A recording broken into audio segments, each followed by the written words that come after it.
came here several times with my father when I was little, but stopped eating here as often after growing up. I hope the food here will be to your taste. Oh, don't worry! We haven't eaten at a hotel like this in a while. Paimon's getting excited already! In that case, I'll go order for us first. Please wait here a moment.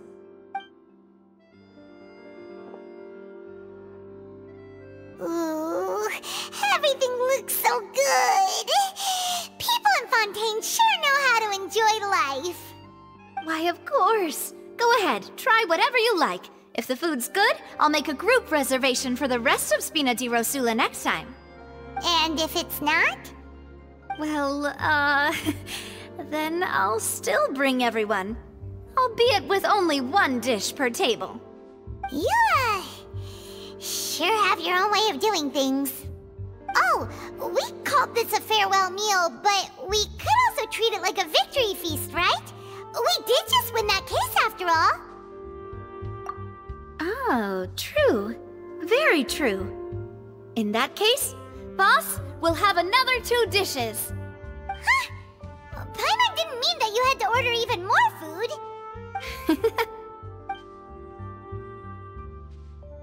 Speaking of cases, do you think that the mastermind behind the serial disappearances will get caught soon now that this has all happened?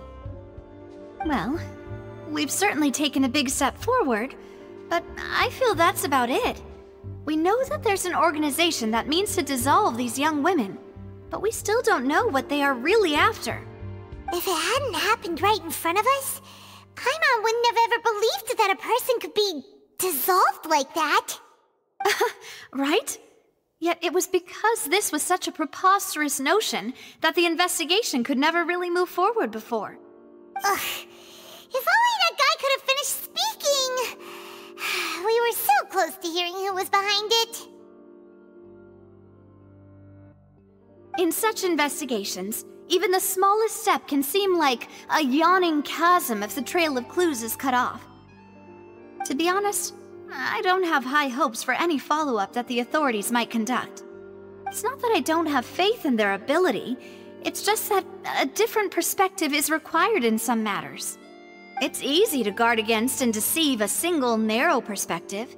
A shift in thinking is required at such times in order to produce a breakthrough. Which is exactly why the Spina di Rosula exist. Those highfalutin folk are not all-knowing. That's why we exist. To seep into the cracks where filth falls through, where their watch fails them. That's the kind of problems we solve. Seems Paimon thought things were simpler than they actually are. It's all right. Well, this was supposed to be a farewell meal, so I doubt you have further interest in this business, right? Let's talk about something else. Like, what are your future plans? That's true. We didn't have a chance to speak to her after the trial ended. It didn't really seem like the right time or place to do it anyway. I see. So, your primary objective, which has been foiled so far, was to have a chat with the Hydro Archon. I've heard that there's a long line of people waiting to meet Lady Farina. I suspect you'll be waiting for quite a while, considering that you missed your chance today. Yeah, we've heard that she's super popular here in Fontaine, and that it'll be tough getting any of her time. Well, would you consider some more, unique ways? Perhaps even methods of, let's say, questionable legality? Guess that's Spina di Rosula's boss for you. Chock full of sketchy ideas. Well, what did you have in mind? Well, one way would be to infiltrate a performance troupe at the Opera House, only to abandon your act at the play's climax and ask to speak to her after the performance. I'm sure Lady Farina would be eager to see the ending, and would agree in order to finish watching the play, don't you think? Could you suggest something a little more practical? This plan seems pretty hard to pull off. We'd have to go learn how to act, and acting's really hard. All right, here's another. Find a way to conceal yourselves under her bed. Then, wake her up in the dead of night and demand answers. Don't let her go back to sleep until she answers all your questions. I can personally testify that this one works. When I'm sleepy, I'll do anything as long as I can finally get some sleep. That might work, but that's not really the problem. The problem is we don't want to get ourselves arrested. Ah, valid point. I overlooked that part. I was just thinking about leveraging a person's desire for sleep. All right, no more joking around. Perhaps you could... Oh, I don't know. Cut the line when she's on a break. You did defeat her in court, clearing citizens of hers from false accusations. False accusations she had nearly upheld personally. I imagine that she feels quite ashamed about the whole thing. You mean that if we catch her while she's on a break, she might be too embarrassed to refuse? Oh, that does make some sense. Why don't we give it a try after this meal? You know, strike while the iron is hot and all. Huh? Paimon, did you drink my Fanta? Was this your drink? Sorry about that. Paimon wasn't really paying attention and the cup was right next to Paimon. Would you like to order another? No, it's fine. We're just about done here. Alright.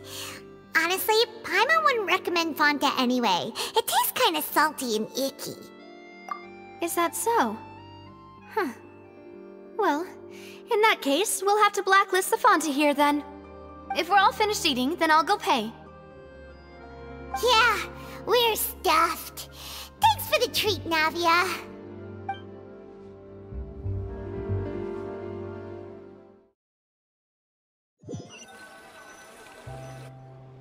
Oh, so full. Paimon can barely float anymore.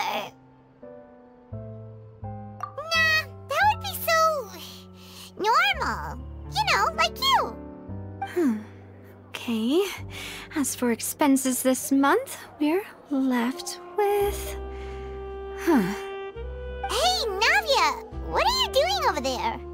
Oh, nothing. It was just a meal, you know? Nothing the Spina di Rosula can't cover.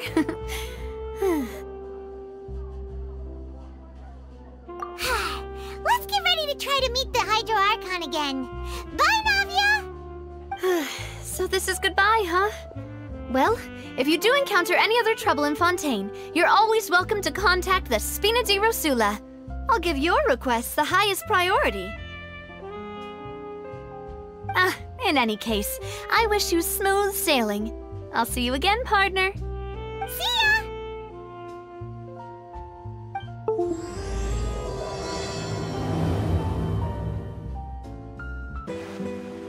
There aren't many people around anymore.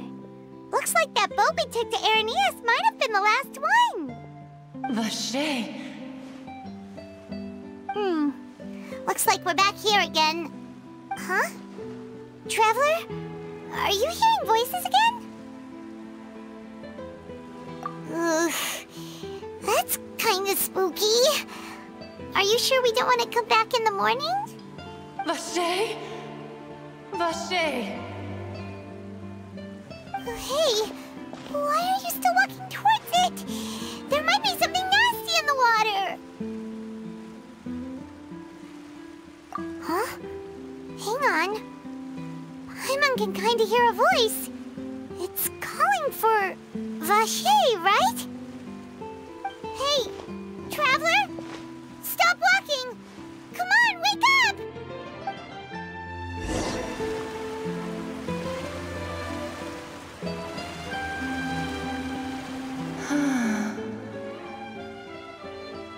Vache, are you my dear Vache? No, wait. You seem to be someone else. Do you know Vache? Do you know where my love is? Wait.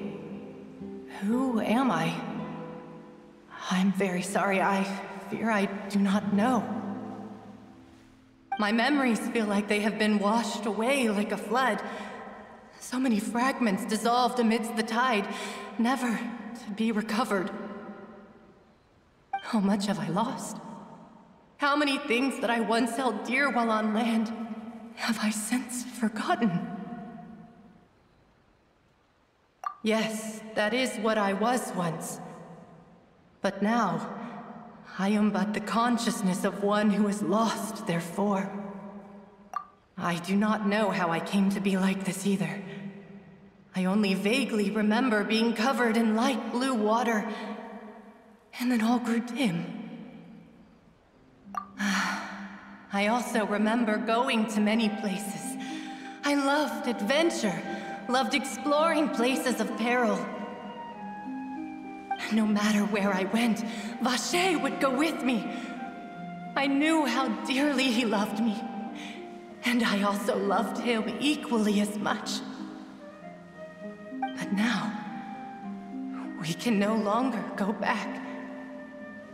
The pain of such parting, I never knew how heavy it could be. No, our reunion no longer has any meaning. There is no way for us to create any new memories. The thought of me gives him no succor, so let it lie forgotten beneath the waters. If you meet Vacher, tell him not to look for me. Tell him to move on.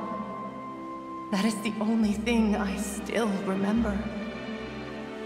Perhaps that is so. As I was submerged in the waters, losing consciousness, I saw Vacher above the surface. His eyes were filled with such sorrow, such longing. If only I could have comforted him, told him that I did not suffer. Indeed, I had felt a great warmth. Is that what you call it? Dissolving? If anything, I consider it a form of release. It was a state of neither fear nor frenzy, with only an endless peace, like the water's still surface.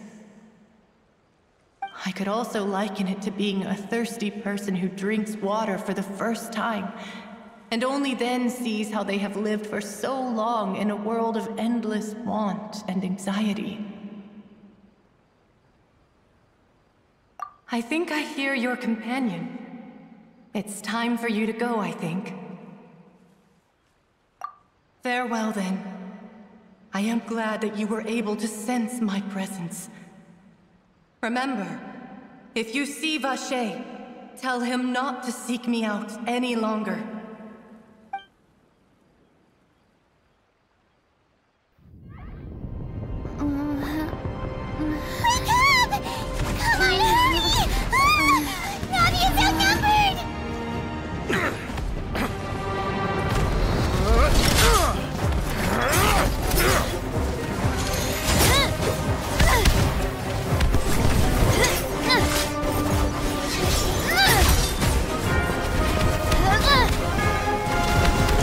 Look out!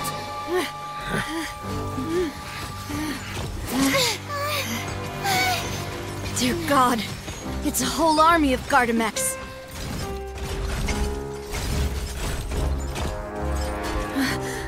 Chlorand?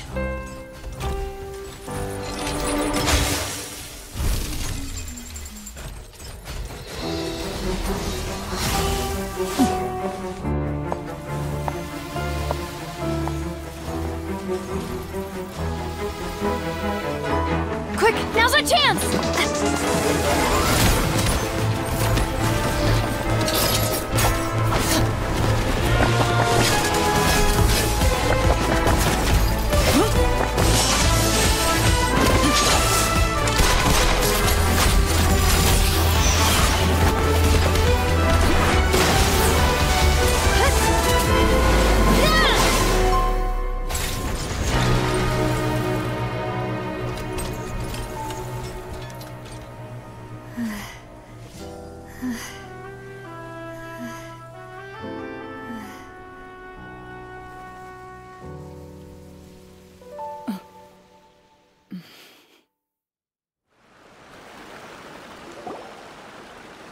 I should thank you for lending us your sword there, Clarand.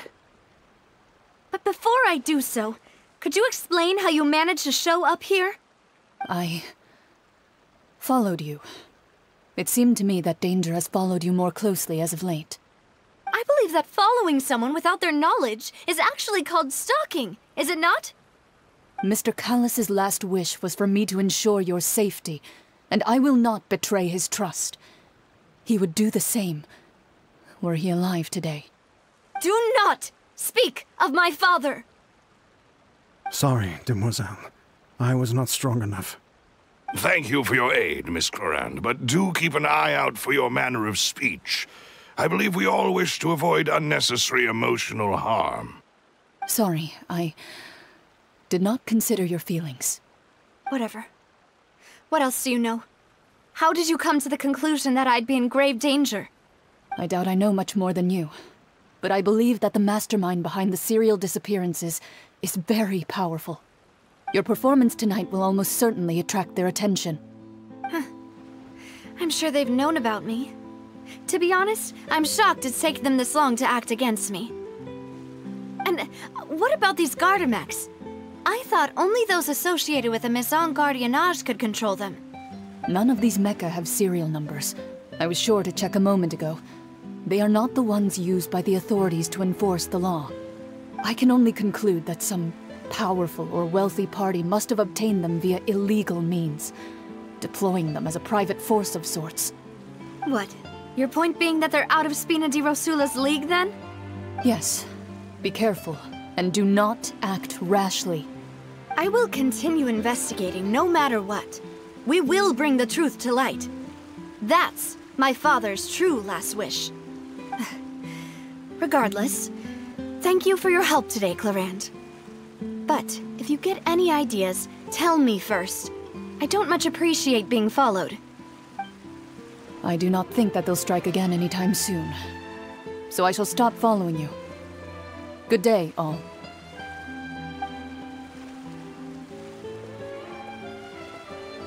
Right. I suppose that's the best news we've gotten today.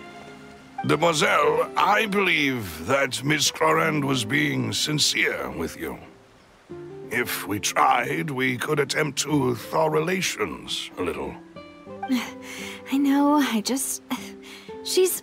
Oh, thank goodness! Paimon thought we were done for! Those Gardamex came out of nowhere while you were unconscious, and Nadia and her gang saved us! Oh, and there was that champion duelist named Clarand who came out to save us too! We got lucky there. Paimon probably couldn't have fought them off otherwise. Oh, come now. Forget all that polite talk. That wasn't really a farewell meal we had back there. Not for me, anyway. In truth, I hope that every meal we have together shall be a victory feast. As such, we're still partners. There's no need to thank me. It will take 50 years for me to match Demoiselle's magnanimity. If it were me, I would have joined the Spina di Rosula on account of her goodwill long ago. All right, you two. That's enough. Actually, Navia, how did you know that we were in danger? You sure did show up in the nick of time. Well, to be honest, you're the one who tipped us off, Paimon. Huh? Really? Paimon contributed somehow? Ooh, Paimon's even more amazing than she thought! Yes, all thanks to you grabbing my drink by mistake. How did that help? After we parted ways, I was on the way back to one of our bases when I suddenly thought of what you said. That the Fanta tasted kind of salty and icky. Fanta only comes in sweet flavors, so how could it have tasted salty? The color of the drink, if I recall, had also been a bit off. So the Fanta had been spiked with water from the primordial sea? Yes. So if you hadn't drunk that cup for me... Spina di Rosula is preparing the grandest of awards for you as we speak for saving the boss. Huh? Really? I sent people to Hotel de Boer to investigate, but whoever did this left no trace at all. That's when I figured out that you might be in danger, and hurried here as quickly as I could. But why would they go after us too? All we did was defend Linny in court and help clear his name. Ugh, now we're caught up in this mess too, aren't we? Well, you did foil a plan that they were probably pretty proud of, and almost got their name in the process. Speaking of which, did anything strange happen when you drank the primordial seawater? Well, it can't be coincidence that the traveler fainted just now. She said that she heard that voice calling for Vache again. Oh, and this time Paimon heard it too, but it was real faint. Does this situation have to do with the primordial seawater then? Does that mean the primordial seawater raises someone's sensitivity to hydro when it's used on people who are not from Fontaine? That doesn't sound like too much of a bad thing, to be honest. New intel? While you were out cold? Well, let's hear it, shall we? Oh, that is important. Vache. That name doesn't ring a bell. I suppose he hasn't stepped forward as a witness in court lately. Since he saw that young woman dissolve, he was at least at the crime scene. But he never gave testimony or any information regarding people dissolving in the primordial seawater. Yes, thank you. This is very important information indeed. We will continue to investigate. Oh, you mean you'll help us investigate? Well, you did say that our farewell meal didn't really count. That means we're still partners, right? And besides, we're in this now whether we like it or not. You're not gonna let those people who targeted us get off the hook so easily, are you, Traveler? Demoiselle, do try not to look quite so pleased. You are the face of Spina di Rosula, after all. You talk too much. Well, in that case, let's head back to one of our bases, shall we? I'll arrange accommodations for you. We also have some plans to go over, and hopefully we can deepen our bonds as partners. But we'll take that one step at a time, I guess. Don't worry, you two. With us around, our base is definitely secure. It's right up ahead, but let's make sure we weren't followed first. I've been keeping watch, Demoiselle. I haven't spotted anyone suspicious thus far. Very good. But let's not let our guard down for now. I shall find rooms for our respected guests. Thank you, Malus. Now, let's continue, Traveler.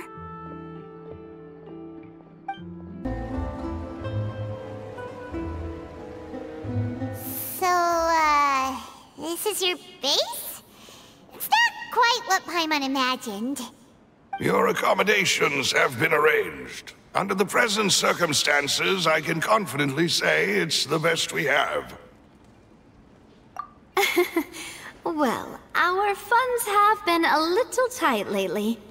After all, we don't allow illegal or unethical profiteering. In fact, our funds often come from citizenry who support us. Seems like it's tough times for everyone. But if you have the support of the people, that does sound like it's worth it. To be honest, our financial situation was a lot better back when my father was in charge a few years ago. I'm afraid I'm not quite his equal. Your father... he was the previous boss of Spina di Rosula, right? How did he... Demoiselle, if you'll allow me to explain. No. I'll explain it myself. I suppose I couldn't run from this topic forever. And as partners, this is something I hope they can understand. My father's name is Callus. Yes, the same one they call Callus the Unfaithful in the streets. 3 years ago, he was accused of murdering his own friend. But he chose a duel to defend his honor instead of standing trial. He died in the duelist's ring. Oh no. But I do not believe my father was a murderer. I'm sure he was set up.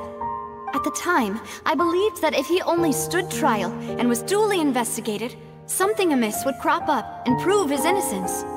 But strangely, he not only requested the duel himself, but rumor has it, that even after being seriously injured, to the point where he could be deemed as having lost the duel, he refused to surrender, determined to die in the arena. 3 years later, I still don't understand why he did that. How could he protect his honor if he's dead? If anything, he gave up his chance to defend himself. The closest piece of info I have is that my father had been investigating the serial disappearances case at the time of his death. Ah, so that's why you're so determined to get to the bottom of that case. That's right.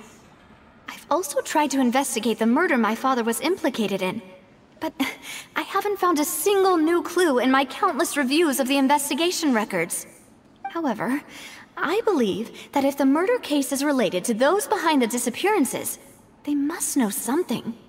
I must know what really happened. Was my father coerced? Framed? Even if he really did kill his friend, I must get to the truth. If only he'd been more open with me when he was still alive. He even hid the fact that my mother died due to complications when giving birth to me. And now, here I am investigating his death. You really are a handful, aren't you, Papa?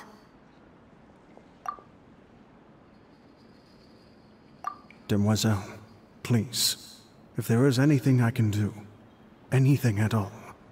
I also will never believe that Master Callus murdered anyone. There are none whom I respect more than the two of you, Demoiselle.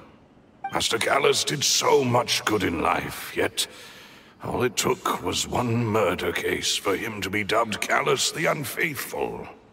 Even our supporters decreased greatly due to that incident, hence our strained finances at present. Wait, if Callus was such a good man, wouldn't people at least be a little suspicious when he was accused? No. Perhaps people just revel in that kind of drama. It's not something exclusive to people from Fontaine, really.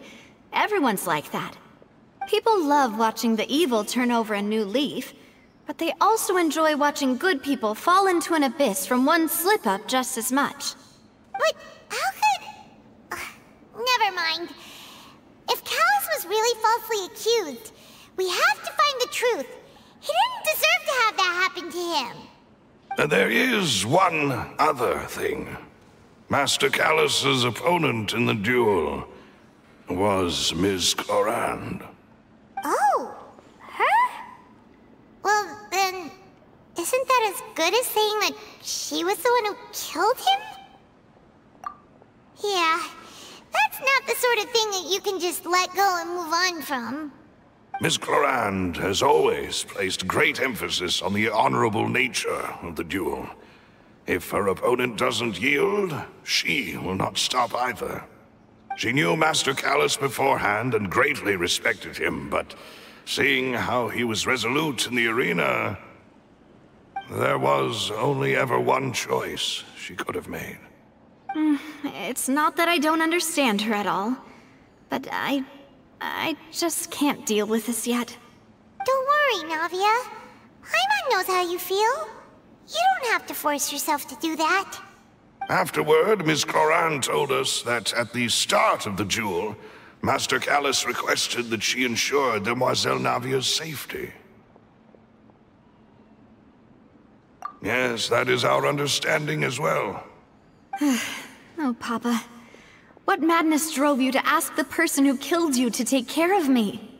All right, anyway, that's the information I wanted to share with you. Even if it did sound like I was just complaining towards the end. Thanks. You two should go and rest. This was quite a day after all. Yeah, Paimon's beat. Please, relax and get some sleep. We will ensure you rest soundly.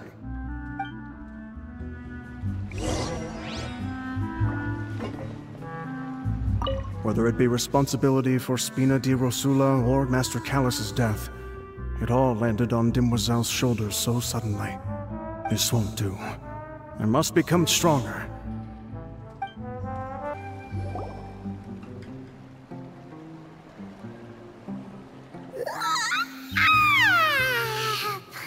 slept so well. This place feels almost too safe. Huh? Navia? Where did the other two go? I sent them back to Poisson. It's Spina de Rosula's place of origin, and where we have our headquarters. There's not much for them to do here at the moment. Paimon gets the feeling that you're just trying to get them off your back. But never mind that. When did you get back? Were you waiting here the whole time? No, I just returned after going out for a while. I did some investigating yesterday regarding the name Vacher. Wait, so you didn't sleep at all? How could I after having such critical new evidence appear? Guess Paimon wasn't speaking for everyone just now, huh? Unfortunately, this name seems to have been wiped from existence. It doesn't seem to have a match anywhere. I suspect that those behind this have already taken steps to hinder an investigation from this angle. But that does prove that this Vacher person is a key witness in the incident.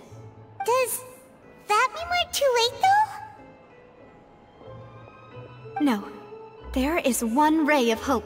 One place in Fontaine that they would find almost impossible to threaten, no matter how much they wanted to. And that is the archives kept by Chief Justice Neuvillette. A place where detailed files on all the cases in recent years are kept. If the Oceanette you met is one of the young women who went missing recently, we should be able to find some related information there. So Neuvillette maintains an archive of case files? Whew. Guess that's the hard-working Chief Justice for you. In that case, let's go talk to him, shall we?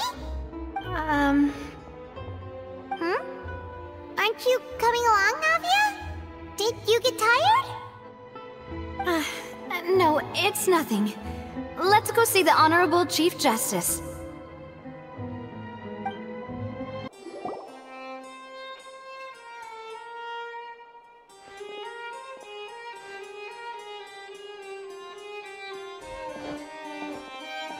Halt! Please state your business here. The Chief Justice is presently occupied with official matters. This place does look pretty heavily guarded.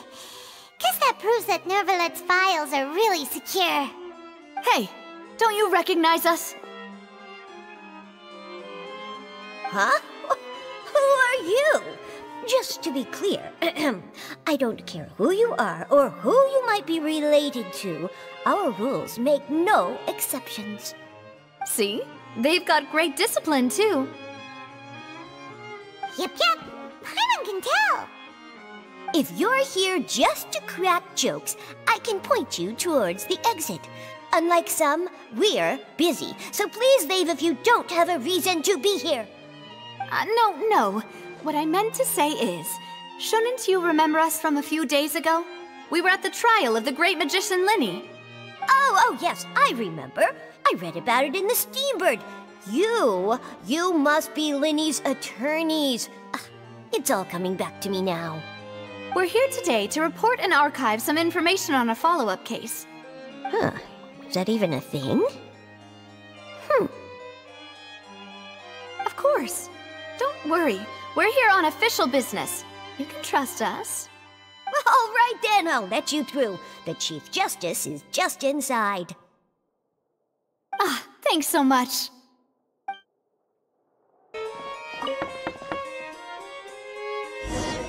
Please come in.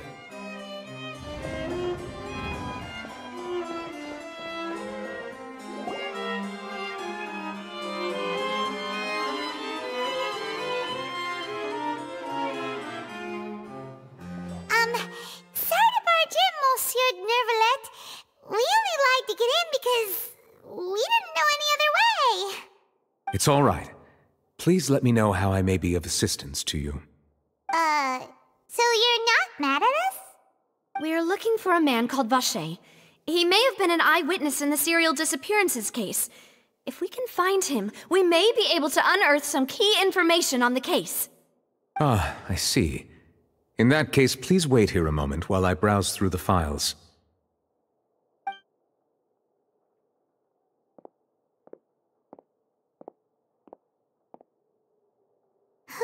that Neuvillette would be so easy to talk to.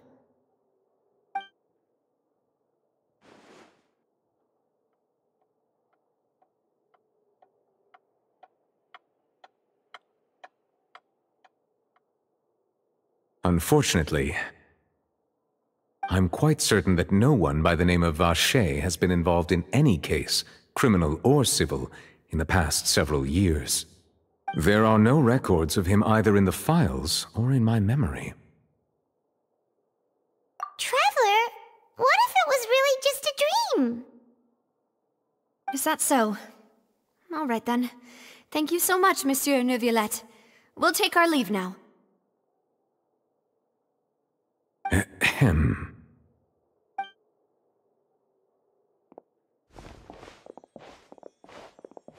Miss Navia, I can understand how you feel. Your father, Callus, was a truly exceptional man. We deeply regret his passing. And what are you trying to say, Monsieur Neuvillette? Are you trying to console me? Extend your sympathy? Or just express some tendril of regret? No. You are not trying to do any of that. I can hear it in your voice. There's no emotion behind your words. You only said those things because you felt like you should.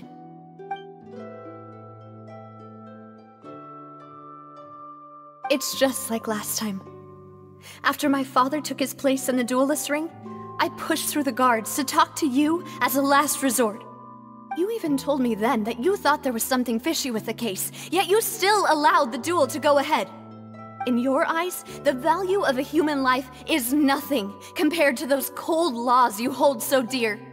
If you truly regret my father's death, then why didn't you call a stop to the duel? Why didn't you give me the power to stop him from throwing his life away? Why did you just let him die, despised and hated by all? Everything was hanging on a thread at that moment. Just the tiniest effort could have changed everything. There are still so many things I never got to tell him. So many questions he still owes me answers to. If you really have no heart, then just look me in the eyes. I, Navia, will show you the true meaning of regret. I'm sorry, Miss Navia. You and my father are truly alike. You keep all kinds of things in your heart and never say a word to anyone. It's not so much that you can't feel, but that you would never express anything. Oh well. In any case, everyone already knows full well the apathy of the Chief Justice. My apologies for taking my emotions out on you, Monsieur Chief Justice. Let's go, Traveler and Paimon.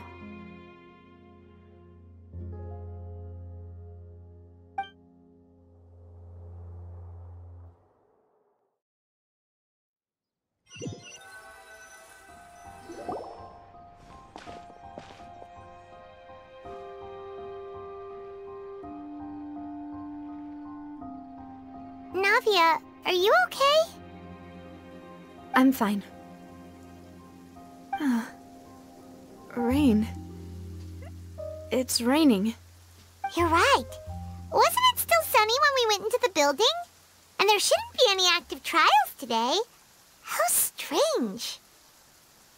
Now that I think of it, on the day my father was convicted of murder, it was also raining. What is it? Did you think of something? Yeah, he was outside. It was uncovered and the rain could fall there. Why? Do you think the rain could have affected the crime scene? That thought has occurred to us before. We've even expanded the search area to try to account for that, but didn't find anything of value. Oh? Wait. You don't mean... So you're saying that the true murderer could have been turned into water and then got washed away with the rain? Yeah, and if that's what had happened, then no one would have believed your dad, even if he explained what he saw to the think I've found a true genius for a partner. You're completely right. How did I not connect the dots earlier? All right, let's go to Poisson. With this new lead in mind, we'll get to the bottom of my father's case for sure. Yeah, we're gonna make progress for sure this time. Do you want to go with me now? Or do you want to head over by yourself later? Great, let's go then.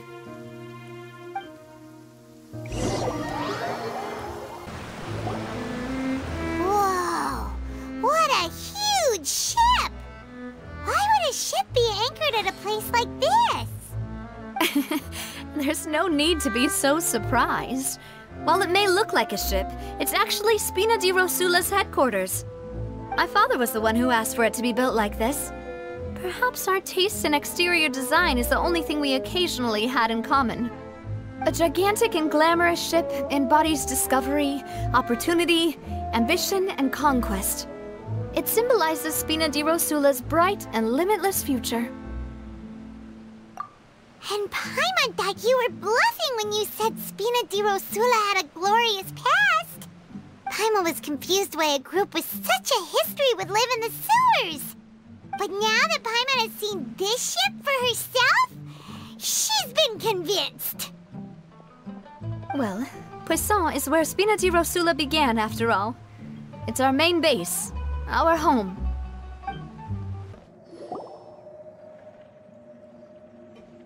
Melus, we're back!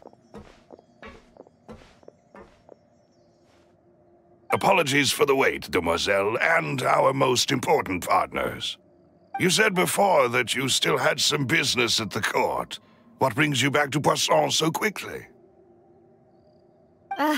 About that. It's because my partner here reminded me of something really important. You see, what if my father's case had something to do with water from the primordial sea?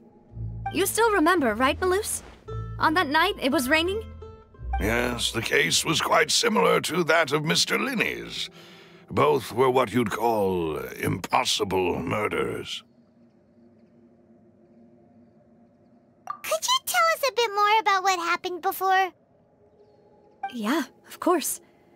Many years ago, something called synth began to gain popularity in Poisson. At a glance, it was a kind of drink that could excite your mood and produce many pleasant hallucinations. Wait!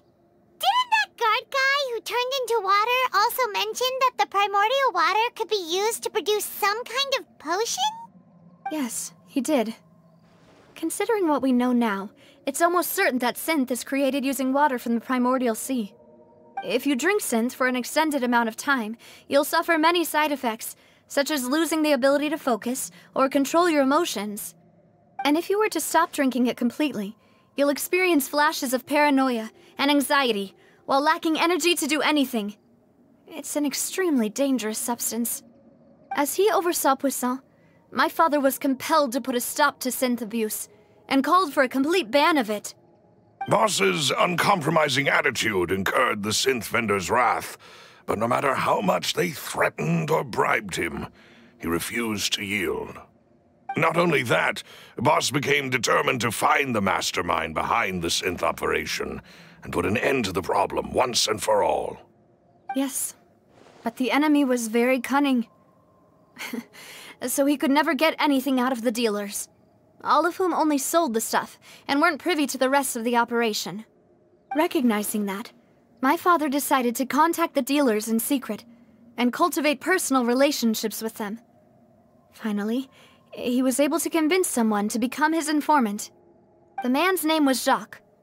He felt greatly ashamed about his work after seeing many families destroyed by synth abuse. That night, my father hosted a banquet at his countryside estate. He planned to meet up and exchange information with Jacques over some food. But then, we heard 2 gunshots from the courtyard. We raced to the scene and found my father, still holding a gun, and Jacques, who was already dead on the ground. Huh? How did that happen? Aren't they on the same side? Sounds just like Lenny's case, doesn't it? In both cases, the culprit seemed obvious, but neither appeared to have any motive at all. Looking back on it, though, I now believe the most important clue was something we all overlooked at the time. There were pieces of clothing left at the scene. Precisely. It's all thanks to you that I made the connection now. Back then, we all just thought they were some costumes that Jacques used to disguise himself at the banquet. But, considering it now, it's almost certain that they belong to a third person at the scene. With one extra person, we'll also need to reconsider why the 2 shots were fired. You're right. We still don't know what happened. But my intuition tells me that we're on the right track to figuring it all out. I'm finally headed towards the truth. Jacques was an empathetic man who was infinitely remorseful for his past actions. It's unlikely that he turned on Boss with 0 warning. I think this third person is probably the key to the full truth. On that note, however, even though this will not please you, demoiselle, as your and your father's butler, I must still offer a word of warning. Our opponent is insidious and cruel. They are extremely difficult to deal with, and Boss has already lost his life trying to bring them to justice. Even though Spina de Rosula has lost most of its former glory, Poisson has welcomed a new time of peace, and we have been allowed to live out our lives. There is no need to follow your father's path.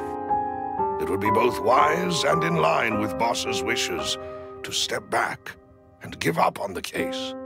If that's indeed what he wished for, then he should have told me that himself. Was I not the closest person to him? And yet, I was the one most kept in the dark. What was the point of him dying without sharing any of the secrets he knew? Did he manage to protect anything in the end? Synth is still here. Callus the Unfaithful is still his epithet. And Spina di Rosula is barely getting by. Nothing has changed. Did he think I'd just accept his meaningless death and live out my life just as meaninglessly? I've never accepted that. Ever. Not since that day, and certainly not now. I want to find out the real answer for everyone's sake. For the missing girls, for the victims, and for myself. Navia. This is indeed the best moment to act. Your partner appears to be quite reliable, and more importantly, demoiselle, I think you're also ready to take this on. So you do know something else, Malouse? Yes, I do. In fact, even before that banquet, Boss already knew of the connection between Synth and the serial disappearances case. But what drove all the tensions to the boiling point was the revelation that you, demoiselle, had been selected as the next target to disappear. What? Boss also didn't tell you that he had been diagnosed with a rare illness. The doctors told him that he had no more than 5 years left to live. And the serial disappearances case caused him great anxiety. 5 years was nowhere near enough time to resolve this long-standing conflict, but once he passed away, all the danger would pass on to you. Knowing all of this, he decided to use one final intimidation tactic before his death.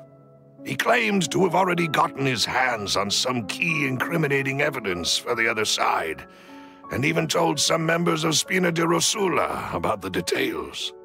But as long as you remained safe, he would not share the evidence with the public. If something were to happen to you, then he and all those he told would immediately expose all they knew about Synth and the disappeared victims. Right, so nobody would be able to get off scot-free. As we've seen, Boss's tactic has worked. Even though Boss has been gone for a long time, the other side has not tried to take Demoiselle's life. No, I don't believe it. He never appeared to look sick to me. No father wants their daughter to see them weak and haggard, especially someone as proud as Boss.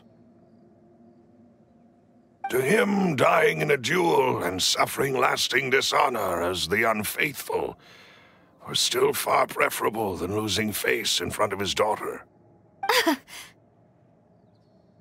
So he chose to die in silence, so that he could protect me.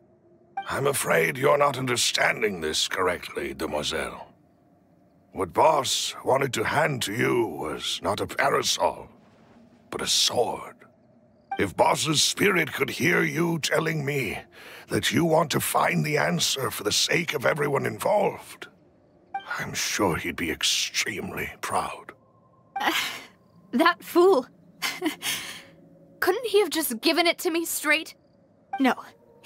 He might have set up everything precisely because he never thought I'd be able to understand him. Is that the amount of confidence he had in me? And what if I was never able to make it to where I am now? Yeah. I suppose that's true. With the way he'd set things up, if I had wanted, I could have just lived out my life without a care in the world. But thankfully, he rarely talked to me about complex matters, and thus understood little of me as a person. In this case, he really didn't need to give me an easy way out. Malus, what was the key evidence that he shared with you? It's the location where synth is produced. Essentially, it's the enemy's headquarters. When he was threatening the enemy, Boss didn't share the specifics of the incriminating evidence he found. But if you want to use it against the enemy, you'll still have to take several things into consideration. Why? If we know where the place is, can't we just go storming in? You mustn't forget that we're fighting against a mysterious and dangerous organization that's been in operation for decades. There's no telling what might be lying in wait at their headquarters. We also have no idea what kind of evidence we may be able to find inside, nor what people we may be able to capture. But a single visit to their headquarters would be tantamount to a formal declaration of war. The worst case would be that we leave empty-handed, but also open ourselves up to full retaliation. Then, in that case, why not work with the Fontaine authorities? Well, you saw one of them dissolve during Mr. Linney's case. We have no idea just how thoroughly they may have been infiltrated. Huh. That's true. Seems my father really had no choice. But things are different now. It should be a lot easier to prove the other side's guilt, now that we've connected Synth with the disappearances case.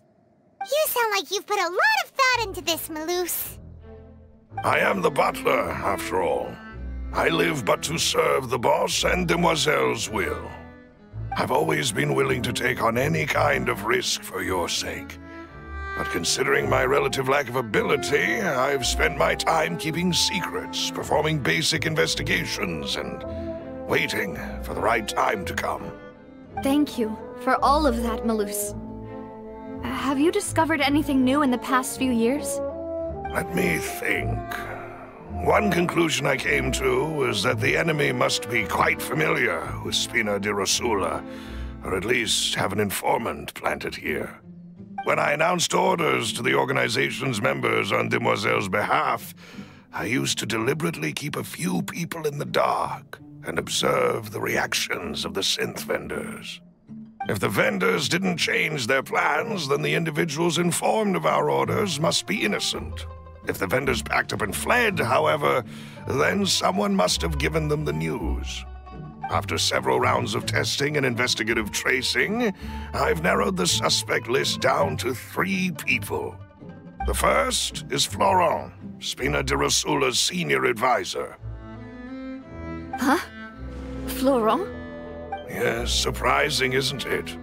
He was one of the people Boss trusted the most, which also means that he was someone who understood Boss really well.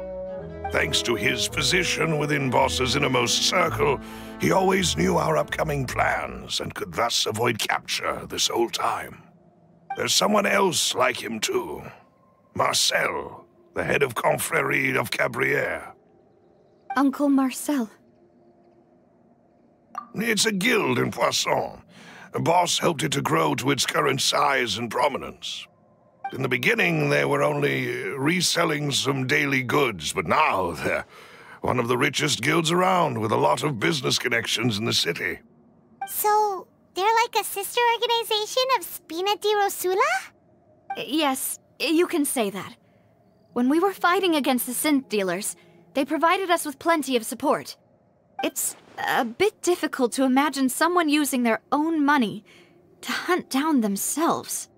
The final suspect is Thierry, the man responsible for coordinating information between Spina di Rosula and the guards. Although the guards mostly leave us to our own devices, there are still many activities we have to report to the local authorities. Since Thierry is always in the know about our current activities, he could theoretically always plan one step ahead. I see. These are all people who I communicate with quite regularly. To think that the enemy we've been fighting against has been right next to me all along, among those I trust the most. It's almost too hard to believe. If you want to investigate them, please take every precaution to not alert the quarry. Judging from our experience, the enemy is extremely cautious. Of course. And thank you, Malus. You've provided us with a lot of great information. You're too kind, my lady. I'm just doing my duty. And before I forget, proving Boss's innocence would also mean clearing him of blame in Jacques' death. After that incident, Jacques' wife and daughter were taken into the Spina's care. They still live in Poisson today. If it might help, you could also pay them a visit. I can make the necessary arrangements. Aw, thank you so much, Malus. You really are the best. A new case awaits, my dear partner. I hope we can work together to uncover the truth and end this case once and for all.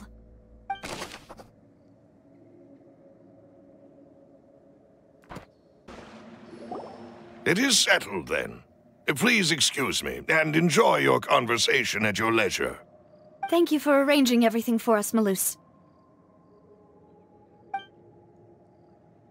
Excuse me, miss. Do you need anything from us? Oh, Hey, Navia's all quiet. This isn't like her at all. I'm sorry that I only came to visit after all this time.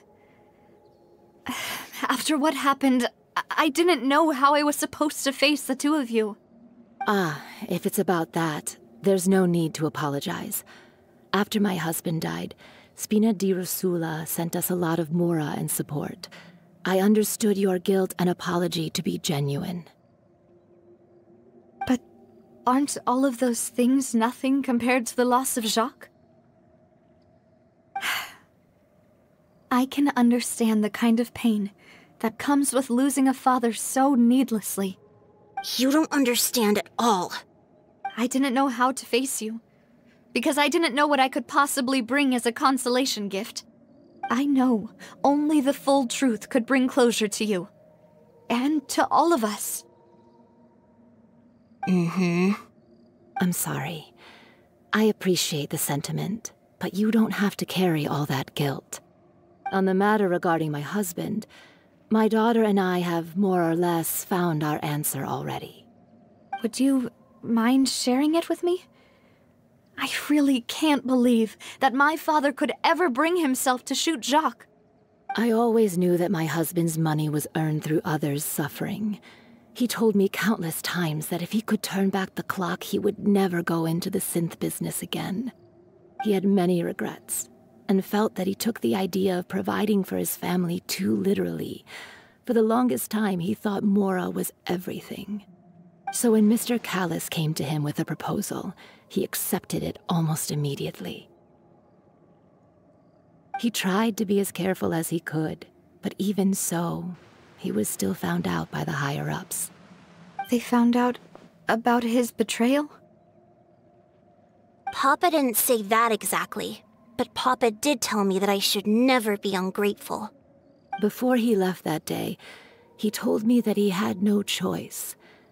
It was only later that I realized it was his final farewell to the two of us.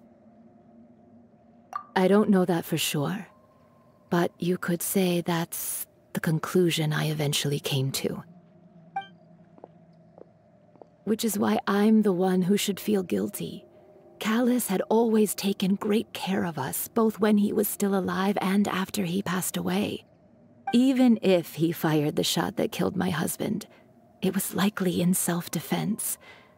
It is impossible for me to hate him for what he had done. But Mama, why is Papa still the bad guy if he did the right thing? Papa always wanted to be a good man, so why did he have to do a bad thing in the end? Well, things aren't always as they seem. You still feel like your papa was a good man, right?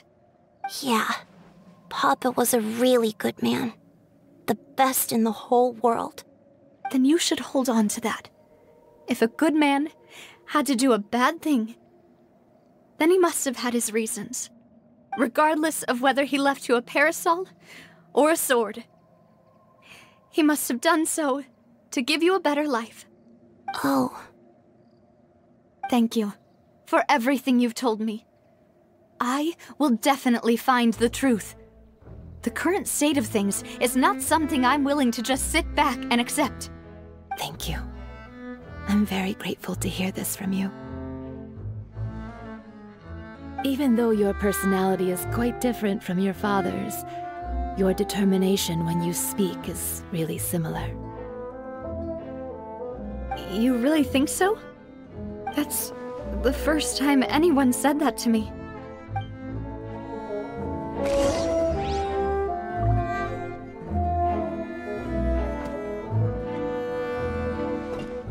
I'll leave my husband's case to you.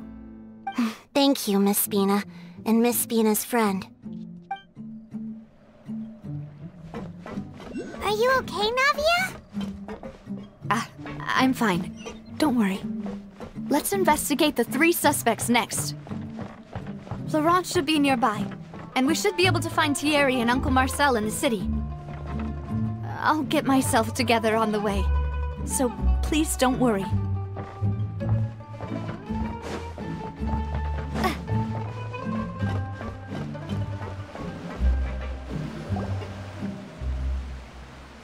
Greetings, boss. How may I be of assistance today? I'm sure you've heard about what happened at the Opera House. Someone got turned into water right in front of us. Yeah, I've heard. With something that dramatic, I'm sure journalists will milk it for all it's worth. And it'll be all the talk for the next several weeks.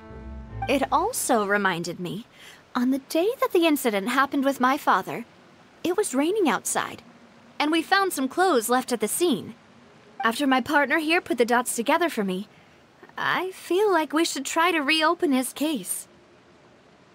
Can you do me a favor and try to recall what happened that night? Let me think. Mr. Callus was feeling pretty upbeat that day.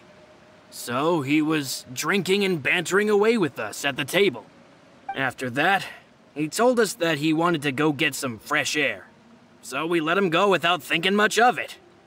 Who knew that we would hear 2 gunshots ring out right after? My first reaction was that Mr. Callus's life was in danger. So I grabbed my holster and made a mad dash toward the scene. But when I got there, it was already too late. Mr. Callus was standing over a dead body with a gun in his hands.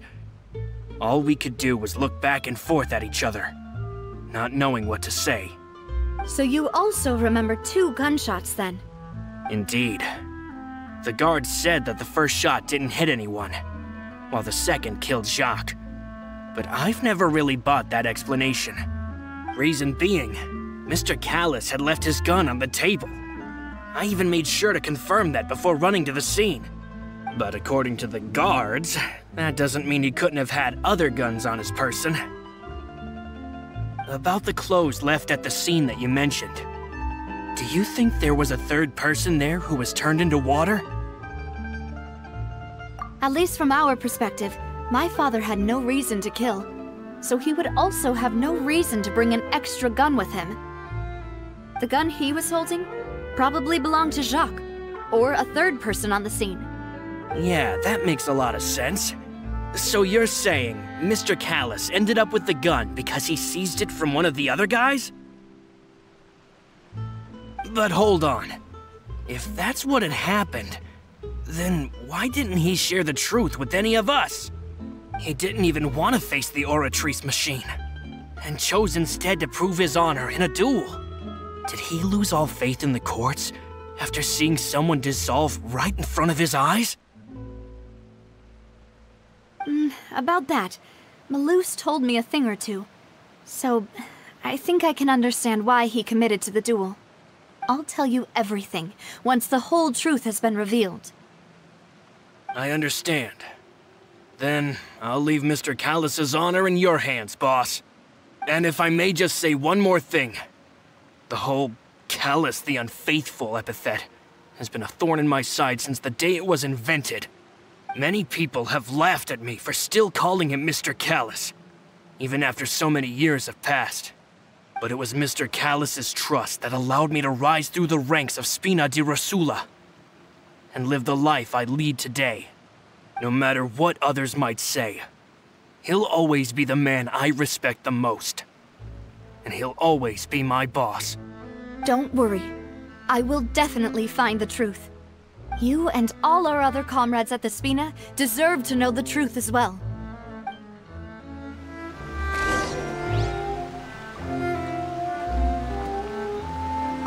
My apologies, boss, for that last sentimental bit. It's just... many years have passed while I've held my tongue. It's not often that I get to share my true feelings with others. Hey, Thierry! It's me! Oh, now, what brings you here, Miss Navia? I've heard that you made quite the name for yourself at the Opera House. Oh, so you've caught news of that already. Oh, okay. Hey, I'm also a member of the Guards, you know. The way you make it sound, people would think I was sent off to Poisson because I had done something wrong. Are you sure there isn't a little bit of truth in that? Under normal circumstances, shouldn't you have been called back to the city already? I mean, where I work is really up to me. Let's just say I enjoy the ambiance of Poisson. Callus did a fantastic job running the town, building Spina di Rosula from the ground up and clearing many obstructions in my way. It would be next to impossible for me to find a similarly easy but high-paying job in the city. Anyway, enough chit-chat. Are these two friends of yours? You, here for some formal business? Yes. These two are my partners.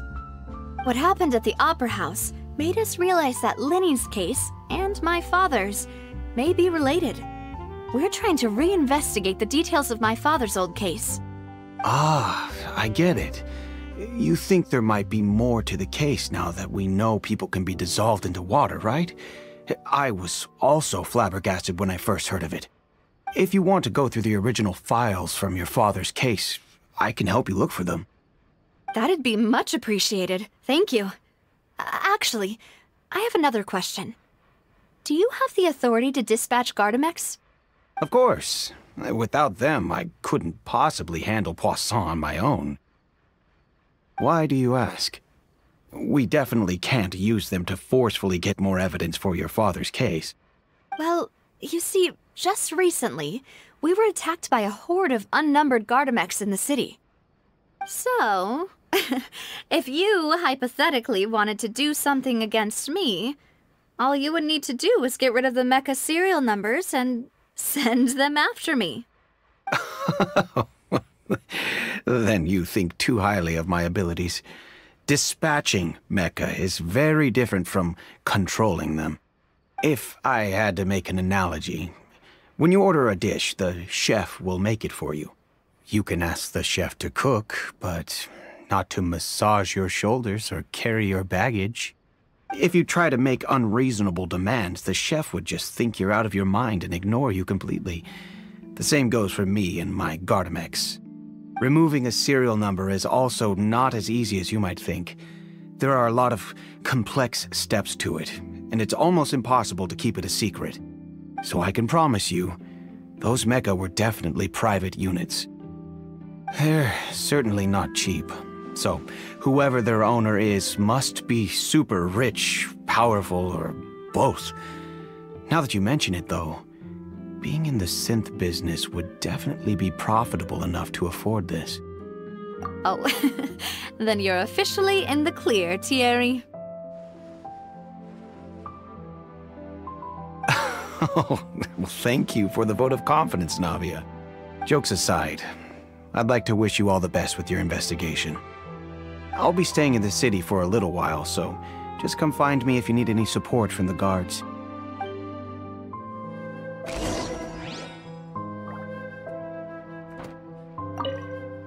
I'll see what I can do for you in Spina di Rosula when it comes to guard stuff, but don't go advertising it to everyone else.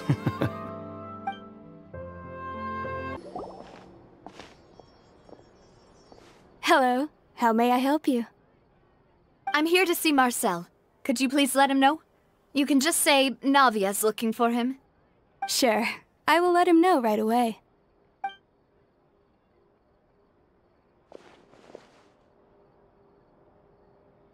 Navia, hello.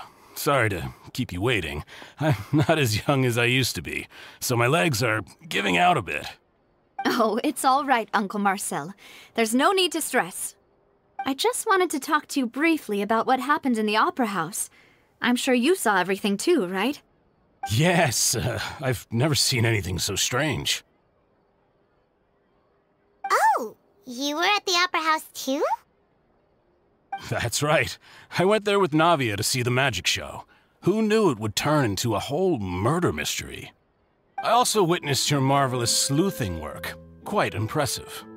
To beat the Hydro Archon at her own game on her own turf, I can already imagine everyone in Fontaine discussing your exploits over a few glasses of wine. Oh, Paimon doesn't want to become the talk of drunkards. Apologies.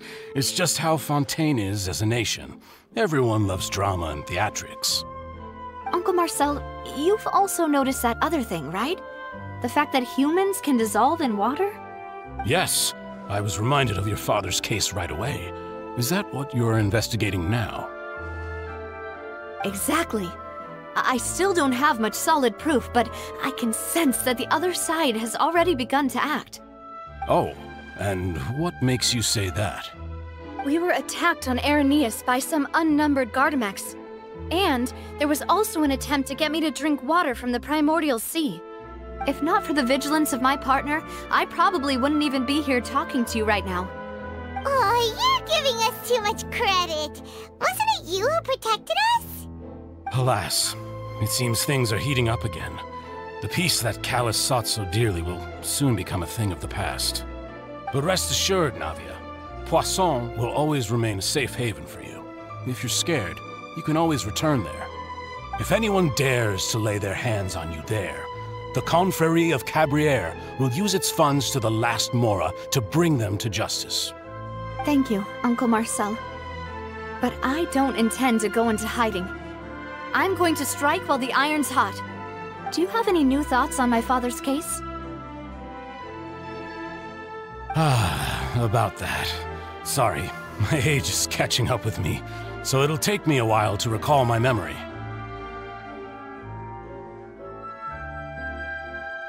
The Confrérie was responsible for that banquet, so I was out and about the whole time making sure things were running smoothly.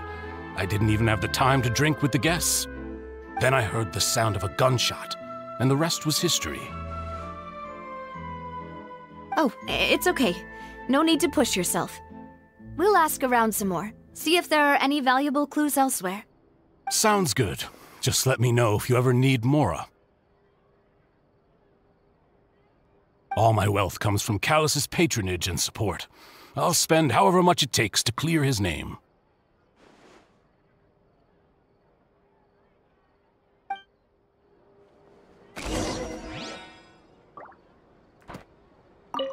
Alas, why do these kinds of things happen to the kindest people? We've talked to all three suspects, purely based on their conversations with me. None of them sounded particularly suspicious. I suppose that's to be expected, though. If a single conversation's all that's needed to find them out, then my father wouldn't have needed to investigate the case for so many years. Anyway, even though we didn't make a breakthrough, let's still compile what we were able to find. But where should we start? Ah, you're right! Flora mentioned that Callus probably only ended up with the gun because of circumstance. That makes sense. According to Jacques' family members, he already told them that he had been discovered, and that he had no choice before he left home that day. If I had to guess, he probably received an order from the synth boss to kill my father. Had he refused, he and his family's lives would have been forfeit. So, Jacques fired the first shot?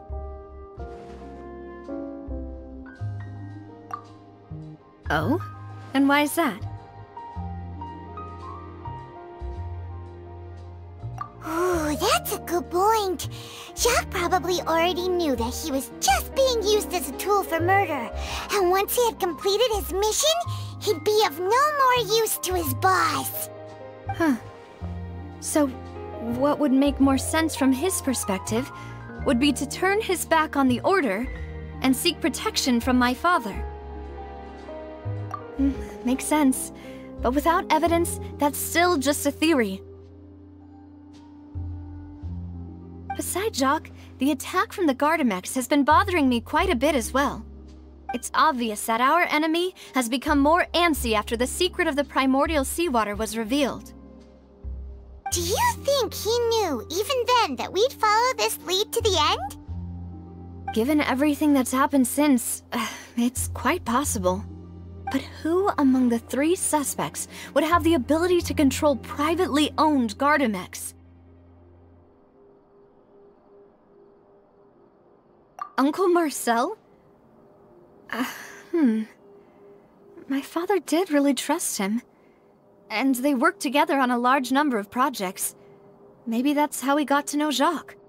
And with funds from the Confrérie, he could also afford a large number of Gardamex. It's still really hard for me to imagine, though. After all, Uncle Marcel has been around since I was just a child. Also, wouldn't this mean he has been spending a whole lot of mora and energy to fight his own synth business? Florent? It is true that he was closest to my father, and thus had the best chance of learning about his dealings with Jacques. But as Spina di Rosula's advisor, his work mostly deals with personnel and security, so he shouldn't have much means when it comes to finances. So you're saying he's too broke to afford a mecha army? Exactly. He can't. And even if he could, I don't think he would be able to dispatch a whole group so quickly. Thierry, you say? It is possible that he's figured out a way to convert the Gardamex for personal use. But I didn't feel like he was lying when he was talking to us about the mecha. I also don't think he'd be able to keep that kind of tampering under wraps.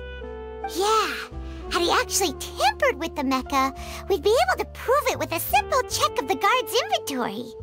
If the mecha were taken from the guards, it should be pretty easy to find out when and how that happened. Who could it be?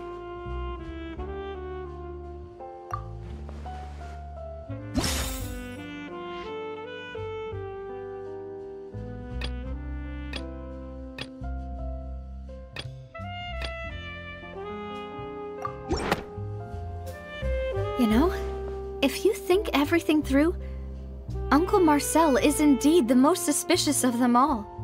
Could we be missing other suspects?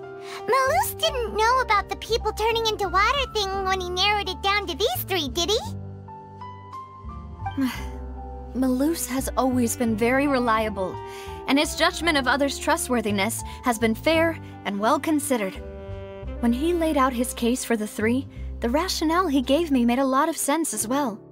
The suspect is knowledgeable about the Spina's internal affairs, has the means to dispatch Mecha to assassinate us, and possesses significant intellect and foresight.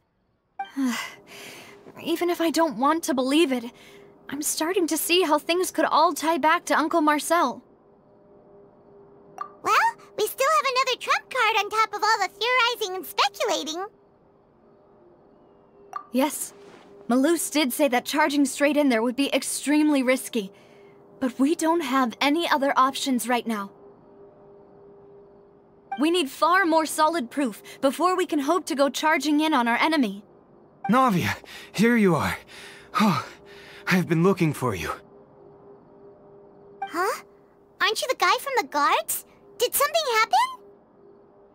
Yeah. News came from Irenaeus just after you left.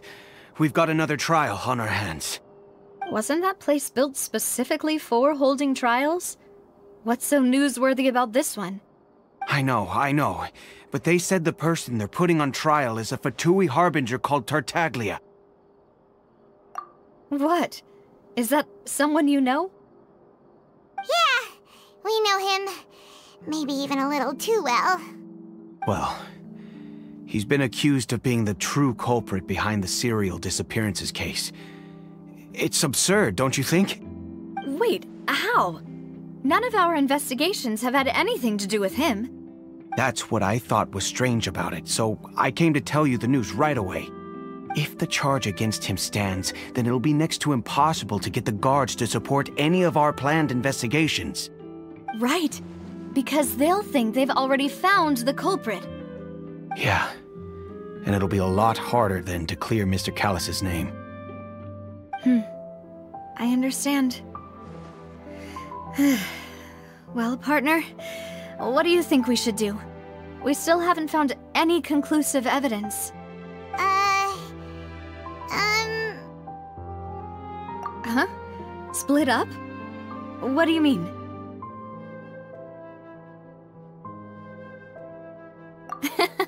Just as expected of my partner.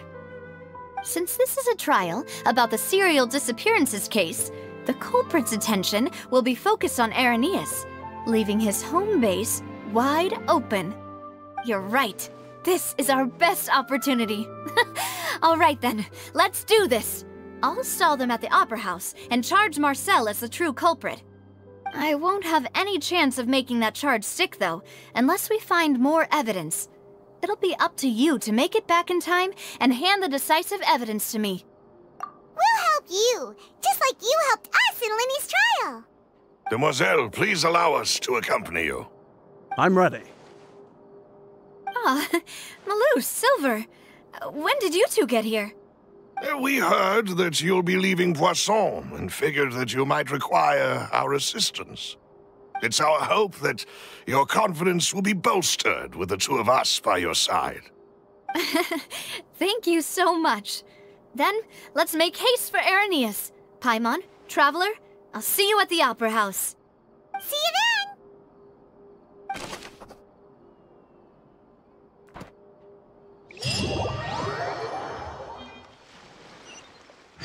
Now that Navia has set out for Irenaeus, we should also get going. The location has already been marked on the map, so let's head over.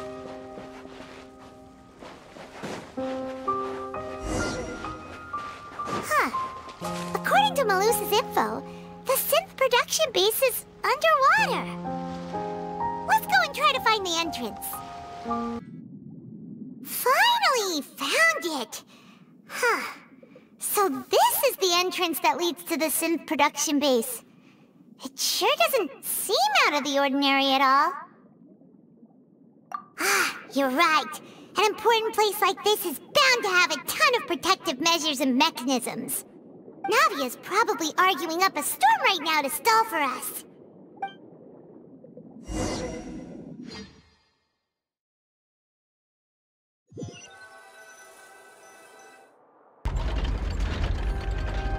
It would appear that I must repeat my question again, Mr. Tartaglia. Do you accept the charge that you are the true culprit behind the serial disappearances case? To be perfectly honest, I don't understand your country's complicated court system, or the reason why I'm being charged with something I've never even heard of. However, I did hear that people who have been charged can choose to participate in a duel to clear their name. Is that right? In which case, as long as I accept the charge, I can have an all-out fight with that champion duelist Clorend, right? I've got to admit, that's one of the most enticing offers I've ever received. When I privately sparred with her last time, she was obviously holding back. Real disappointing. Hey! Don't you understand? You're currently the prime suspect for a major case. This isn't the place for you to be looking for fights. Oh? Sounds like the Hydro Archon wants to lecture me on the ways of the Opera House. Then why don't you duel me too? I'm the kind of student that learns best in the heat of battle. No. That's not what I meant. Alas, it would appear that communication with the defendant is going poorly, and we have made very little progress. In that case, let me explain everything from the very beginning again.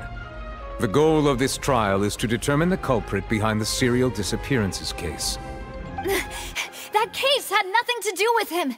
You've got the wrong man! Huh? What's going on? Why is she interjecting again? I told you it couldn't be one of the Fatui Harbingers. Miss Navia, this is the second time you've interrupted the court proceedings. I only tolerated your behavior last time because you were able to provide the court with a key eyewitness. But that was an exception rather than standard court protocol. I can very well charge you with contempt of court for your interjections. Oh, please.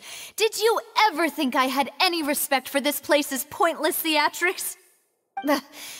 We can put that discussion aside for now. I'm not here to argue with you. I'm here to charge the true culprit behind the serial disappearances case. And if my charges prove true, then Tartaglia here will be proven innocent by default, correct? Oh, a young lady has charged in and offered to clear my name. How fascinating. Well, I'd gotten half bored to death by all these rules and procedures anyway, so I'll take you up on that offer. So, Your Honor, is there nothing else for me to do now? You may take a seat for now in the audience, but that doesn't mean the suspicions against you have been lifted. Now then, Miss Navia, who is the person you would like to charge instead? That person is...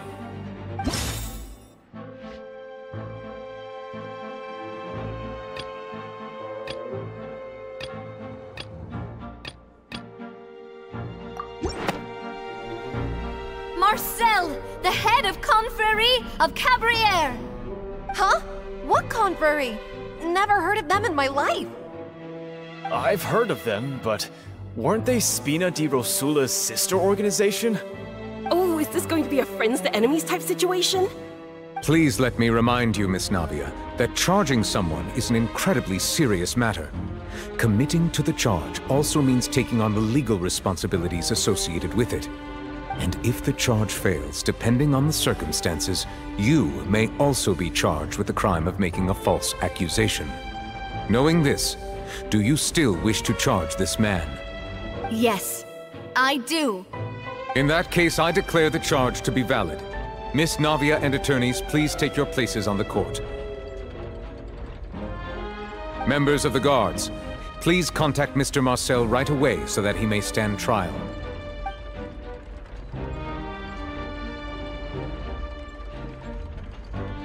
Mr. Marcel, you will not require an attorney. Is that correct? Apologies. It all just happened so quickly. I still haven't figured out what's going on. I think an attorney won't be necessary. This is probably just a misunderstanding between me and Navia. Very well. In that case, since both sides have now arrived, Miss Navia, please present your charges. I would like to take everyone back to 3 years ago, to the case of Callus the Unfaithful. Only through elucidating what really happened in that case can we connect all the dots for the serial disappearances case. Navia, do you really think that I was the one who killed your father? Come on, why would I do that?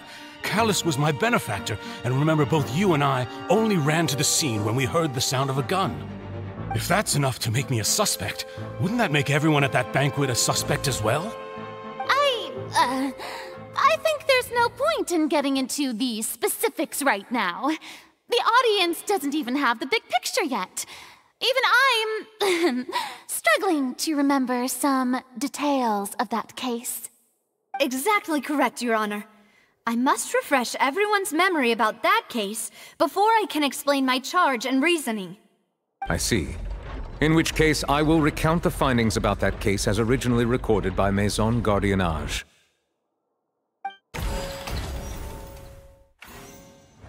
On the day of the murder, Spina di Rosula hosted a large banquet in a countryside estate owned by the Confrérie of Cabrières. During the banquet, all attending guests heard 2 gunshots from the courtyard. When the guests arrived at the scene, they found the primary suspect, Callus, holding a gun, while his acquaintance, Jacques, lay dead from a gunshot wound. The guards' investigation did not recover any other firearms from the scene. As a result, they concluded that the suspect's first shot must have missed, while the second must have taken Jacques' life. The suspect did not dispute this conclusion, and also declined to defend himself in court. Instead, he chose to prove his innocence through a duel. Callus was defeated by champion duelist Clarande in the ensuing duel, and soon succumbed to the injuries.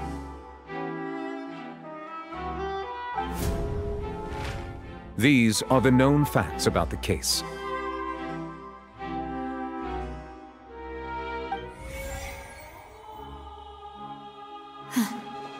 The one with the motive to kill was Jacques, not my father. And even so, Jacques still had no reason to pull the trigger. In truth, the third person shot Jacques first, and was shot in turn by my father when my father seized the gun from him. After that, the true culprit turned the third person into water, erasing all traces of him from the scene. Thank you for the summary, Your Honor. Of course, the guard's conclusion appeared quite sensible to us at the time. However, we should revisit the case now that we've gained new information about the abilities of water from the primordial sea.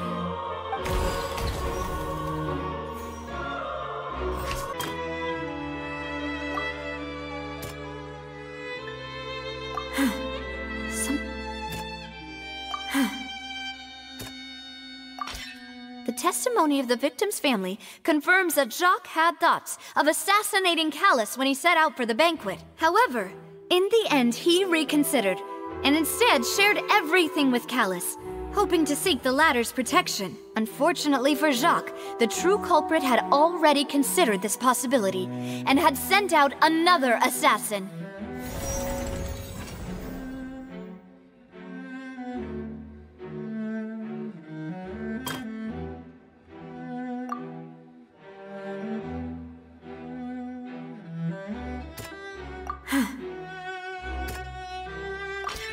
This assassin first shot Jacques, then turned to shoot Callus, only for Callus to wrestle the gun from him and kill him instead.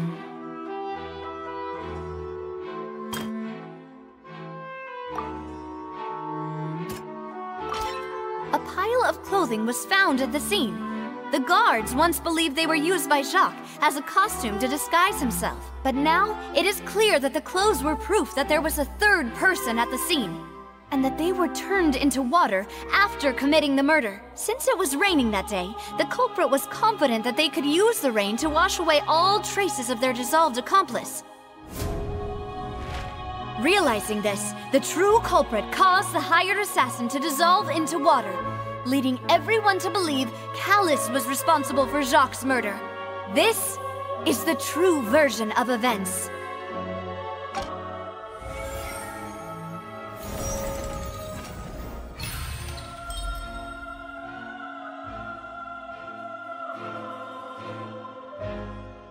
So that's what happened.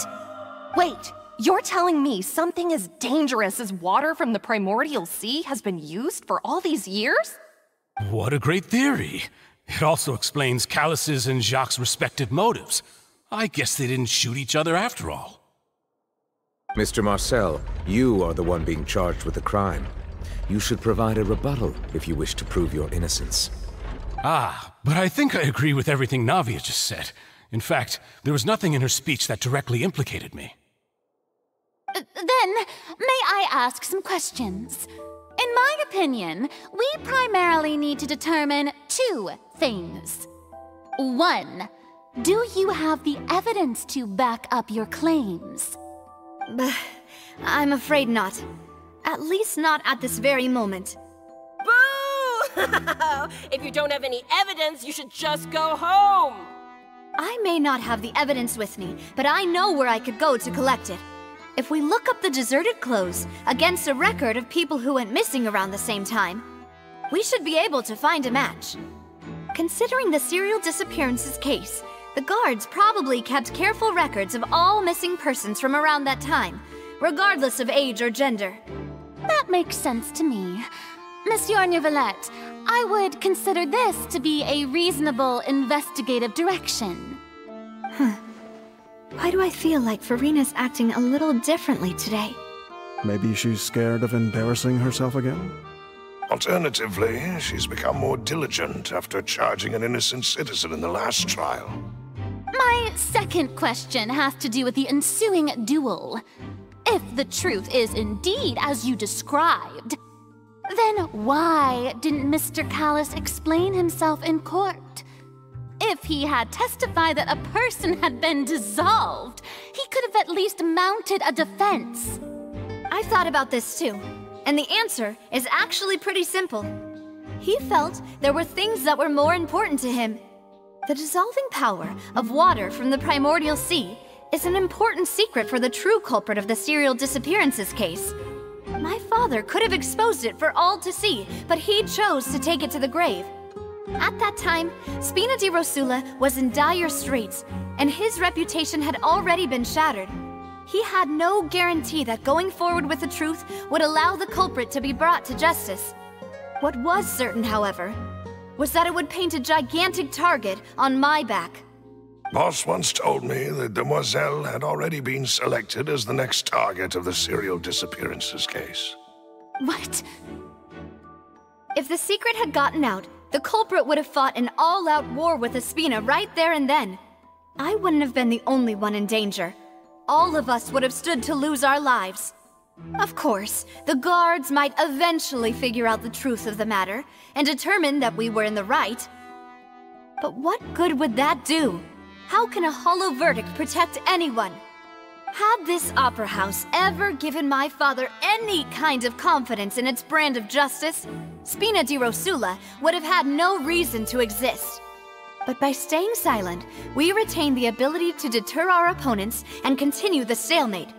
I was able to become Spina di Rosula's president, which made me harder to target, as well as giving me more time to grow and learn. And once I have figured out the truth and stepped up to the challenge, I will do what this opera house cannot, and restore my father's truth and honor back to him. So, you mean to say, your father intended to die in the duelist's ring? That's right. Do you have any proof? Of course. All you need is to ask his opponent, Clorand. I don't need your apology, your guilt, or your support from the shadows. You don't have to do anything for my sake. But since he entrusted his will to you, Clorand, you should tell us the truth about his sacrifice. So, during the duel, did you believe that Callus was intending to die? Yes, I did. As a champion duelist, I've fought many battles and taken a countless number of dishonored lives. In my line of work, I've seen all kinds of people give their all for the faintest hope to continue living. Some were determined, others passionate, and some even manic and twisted. Just one look and I can tell if a duelist is hoping to live or if they're looking to die. I hereby swear on my name and honor as a champion duelist that Mr. Callus never intended to leave the ring alive. Since that's your testimony, I have no more questions. It appears there really are good grounds to reopen this case. I concur. However, Miss Navia, you still have not explained the link between your father's case and the serial disappearances case. Right? What she said was fascinating, but kind of beside the point. Wait, weren't they just talking about the serial disappearances case? Of course, Your Honor. The two cases are connected via a matter of timing. In my father's case, the culprit intended to kill both Jacques and Callus. As a result, they planned to act after hearing 2 gunshots. And, at the end of Linny's trial, the culprit also only dissolved the victim in front of everyone because they realized they were at risk of being identified. The culprit could only time their actions so precisely if they were already at the scene. Coincidentally, Marcel attended both the banquet and the trial. So that's why you suspected me. Even after hearing your reasoning, I still can't help but find it a little preposterous. I'm used to it, though. You've always been an impulsive and sentimental child, Navia. It's one of your most endearing traits. No need to appeal to pathos. I won't try to refute your points one by one, but even if everything you just said was true, can you prove that I was the only person present at both events? On top of that, does a person have to be physically present to control the timing? Can't someone remotely monitor the place? Don't know what she can say to that. I know that even with that, you might still think you can reduce the list of suspects with some further investigations, until I'm the only one left on the list. Alas, who won't feel at least a little hurt by an accusation of murder from a girl you see as your own daughter? But if I were to dismiss this completely, you'd also think I'm not being considerate of your feelings. Ah well, let Uncle Marcel teach you another lesson. Do you know what the biggest flaw in your reasoning is? I suppose you're gonna tell me anyways. It's timing again. I'm a businessman by trade. From that standpoint, there's no reason for me to kidnap young women. It's a high-risk action with nothing to gain. In addition, I left my home in Snezhnaya when I was young to come to Poisson and work in some trade. My business only thrived when I received Callus's patronage. But the disappearances began before I ever stepped foot in Fontaine. I do apologize, Demoiselle. This was my mistake. No, it's not your fault. I'm sure he had come prepared. Is there anything else you'd like to say? Would you like to check the date of my first business license against the first known case of the serial disappearances? You can also take a look at my border entry records, or ask my friends and family when I left Snezhnaya for the first time. Could those records and testimonies do something to appease the unspeakable anguish in your heart? Seems like she got the wrong guy. At this rate, Navia will be convicted for falsely accusing him. I think you've done a superb job of dissecting your father's feelings as he neared the end of his life. But aren't you going against all of his wishes and expectations right now? He wished for you to become more rational, collected, and conscientious, instead of dwelling only on your own feelings. Once you've learned to be more considerate of others' feelings, and to stop rushing headlong into things, you'd have met most of his expectations. This isn't just about me, and it never has been. The biggest difference between me and the rest of the victims is that I still have the ability to search for the truth, while that same agency has long been taken from them. The people whose families were destroyed by synth abuse, the people who lost their loved ones to the serial disappearances, and the people who suffered tragic ends due to their sense of justice. Many people's images are flashing before my eyes. I'm sure some are coming to those of you in the audience as well. And whose image do you see, Marcel? Is it a man named Vacher? Oh, so you do know that name. I'm merely surprised you'd suddenly say the name of someone I've never even heard of. I was waiting for you to say that.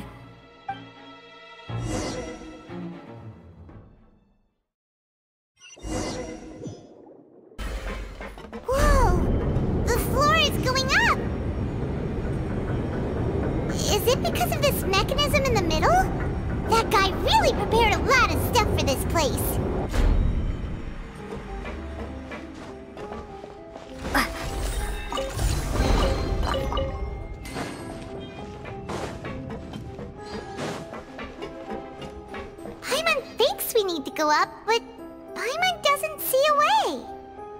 and take a look around. Maybe we'll find a hidden mechanism that'll show us the way up.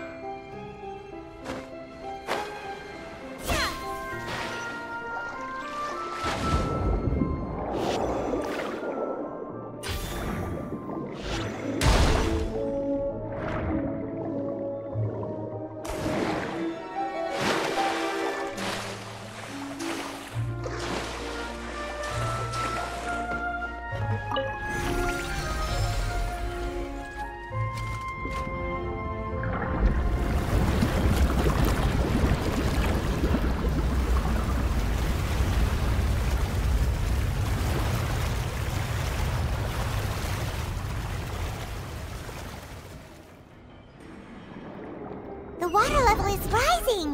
Now we can swim to the top! But this is still a ways away from where we need to go.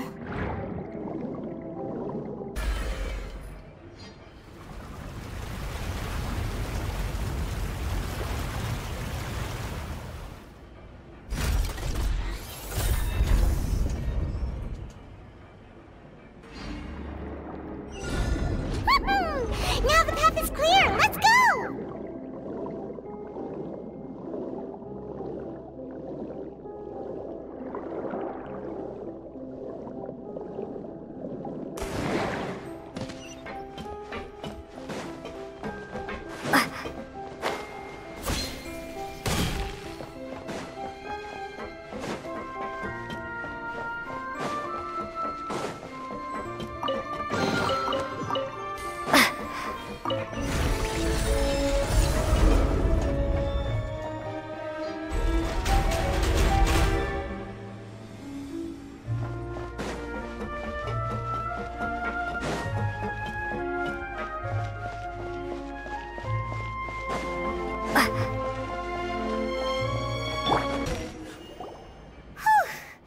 After all that, we finally made it to the innermost sanctum.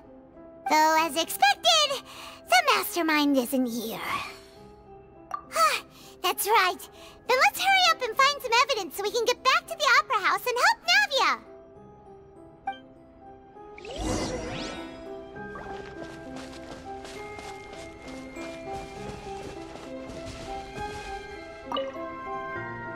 Oh, look! There's an important-looking basin over here, and it's full of water! That means this is where they make all the synth! And that special water is the main ingredient! If you dilute it with normal water, you'll get synth, but the pure stuff can dissolve a human! Paimon will take notes on this incriminating evidence.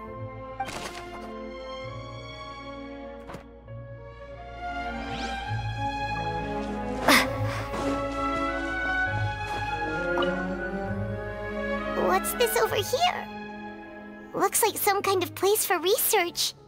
Experiment number 16 aims to verify Jacob Ingold's research conclusions on the primordial sea and use his theory as a foundation to achieve a breakthrough. The experiment was a failure.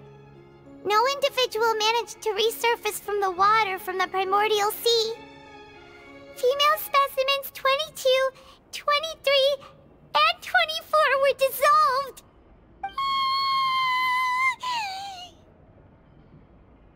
Sorry, Traveler. Paimon will try her best. It's just that Paimon's never read something so scary before. How can someone write something that terrible in such a matter-of-fact tone? You read the rest. Paimon's too scared to keep going. So that's why he did all of these experiments. Wait, did he really think he'd be able to find a way just by dissolving people over and over? That's just insane! Huh? Isn't that the name you heard by the fountain? Paimon thought he was an eyewitness in the serial disappearances case. You mean Vache is the one who did all of these... experiments? So that's it! Vache was no victim, but personally took his lover and... No, that's not it either! If that's the case, why would he want people to resurface from the water?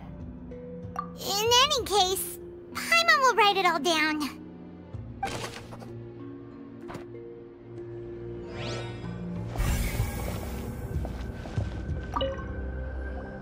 Whoa! There's so much synth here!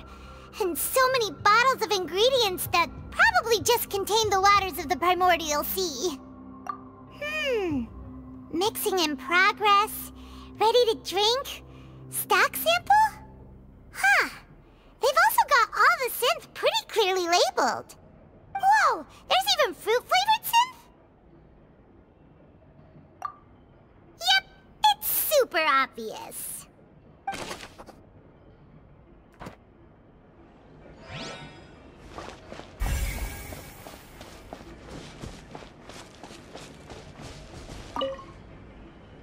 What's all this?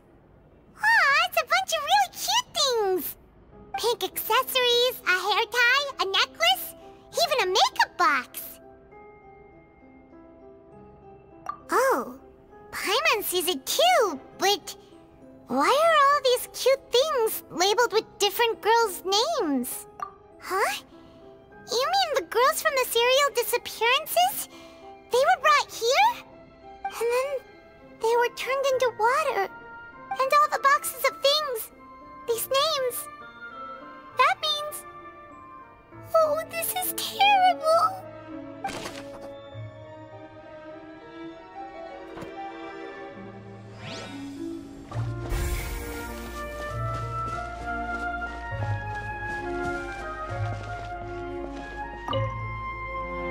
Let's see what's written here. Nothing escapes Detective Paimon's eyes. Callus. Navia's father. Oh, this seems to be an investigation report on him.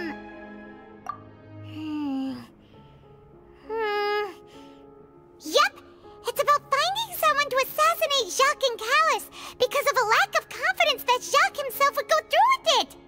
This should prove the existence of the third person, right? We still have not determined the exact content of the key information Callus has passed on to certain members of his organization. The old dog's a real menace to deal with. Even if he abides by the promise he's made to us, he will still have the upper hand. He can act whenever he wants to make our lives miserable. The only option left is to remove him from the picture entirely. I concur. Let's send someone to kill him. He won't declare war as long as we don't touch Navia. Oh, seems like we've got a bunch of correspondence between the higher-ups. They're all just so evil.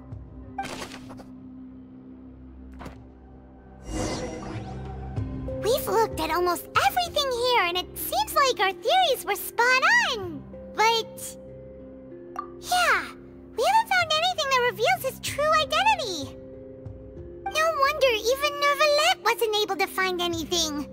Whoever it is probably destroyed everything to do with that name a long time ago. That way, even if we bring all this back to the opera, we won't be able to identify the true culprit. Sure thing. Paimon won't admit defeat to this guy either. You take that side and Paimon will take this side.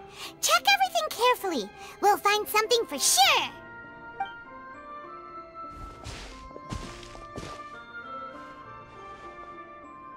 Ugh. Nothing at all. And Paimon can't even find snacks either. Whoa, really? Let Paimon see. Vinier. Isn't that Vache's lover's name? Then you found her diary. Let's see. Aw, it's just a normal diary chronicling their love story. She was so sweet, too. Oh, Paimon feels even worse for her now.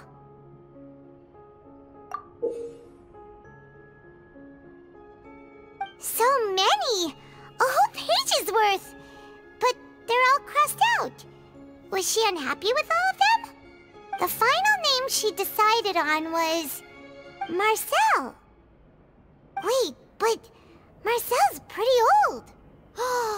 Has this case been going on for so long that he's Vacher and Venier's grown son? Hey! Paimon still hasn't figured it out yet.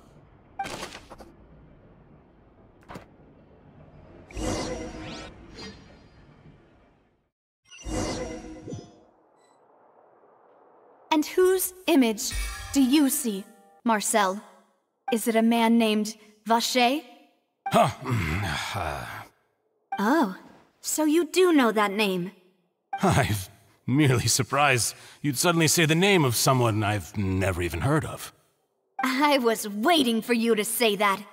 Navia! We're back! As expected of my partner. I just knew you'd return in the nick of time. Just how often do you intend to flout the rules of this court? It's all right, Monsieur Nervalette. Given their confidence, I expect they've found the crucial evidence.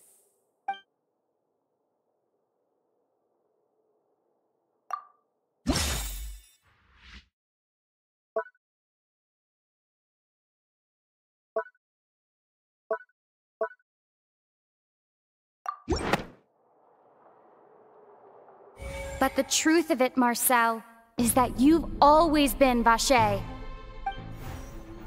Huh? We've investigated your lair and we already know everything! After your lover, Venier, was dissolved, you kept abducting young women to experiment on the hopes of bringing her back to you! You even created Marcel as a new identity and destroyed all records of your past as Vacher! So that's it. Even the villains in opera performances rarely go that far. And with that, Marcel's motive has now been established.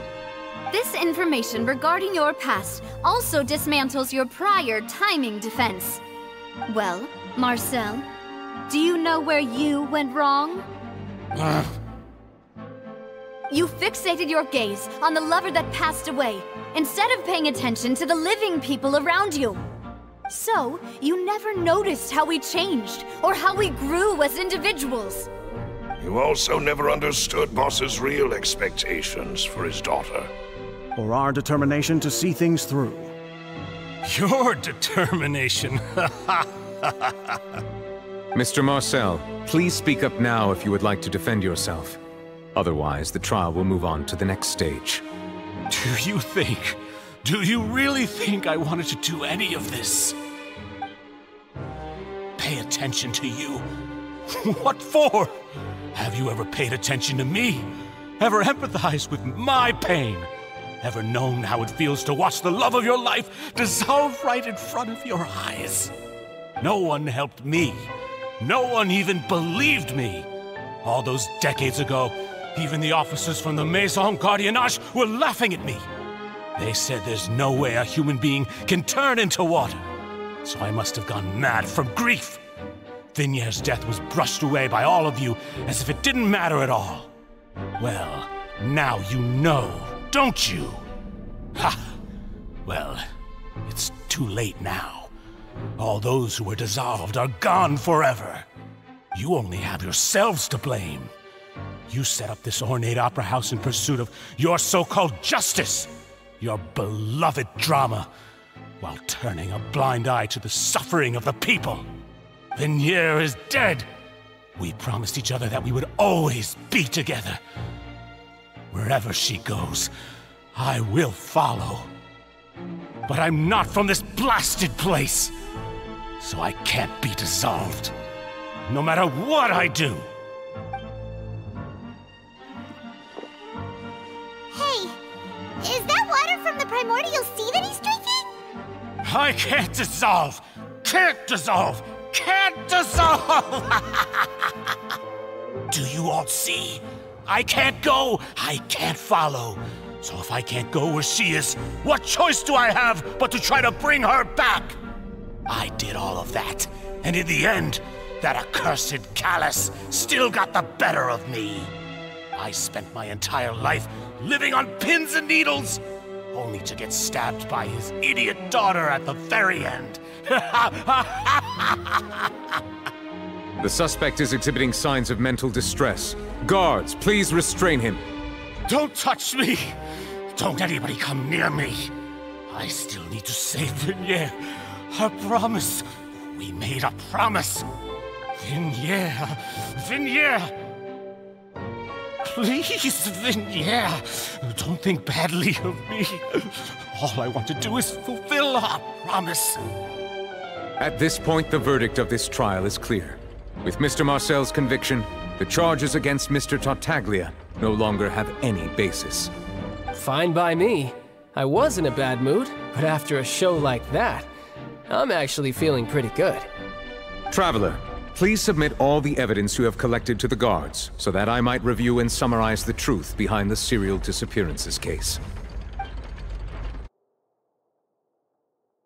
The man now known as Marcel was originally named Vacher and worked as an adventurer with his partner and lover Vignere. During an underwater expedition, Vignere accidentally came into contact with water from the primordial sea and was dissolved in front of Vacher as a result.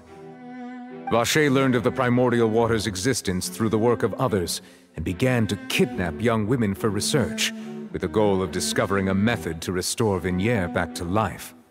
To cover his tracks, he invented the new alias of Marcel and began to operate a business in Poisson.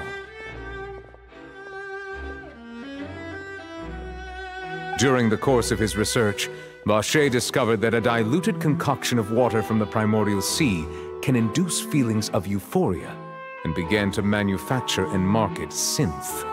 However, as he accumulated wealth to fund his continued research and expanded the scope, he came into conflict with Spina di Rosula. After exchanging blows with Spina di Rosula for many years, Vacher decided to assassinate their president Callus at a banquet. Although the assassination did not go as Vacher expected, he was able to turn Callus into the murder suspect by dissolving the assassin he sent to the scene. And just recently, Vacher attempted to frame Linny as the culprit of the serial disappearances case, using a similar method. However, his attempt to frame Linny failed, and the power of water from the primordial sea became public knowledge. This case also exposed enough of Vacher's machinations that he was eventually successfully charged in court. Thus concludes the enigmatic history of the serial disappearances case, with the truth revealed to all.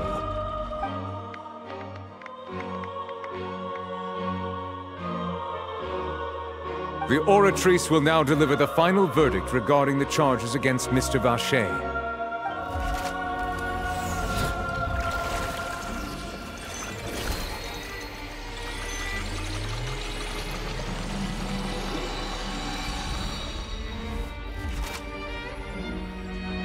According to the judgment of the Oratrice Mécanique d'Analyse Cardinale, Mr. Vacher is guilty.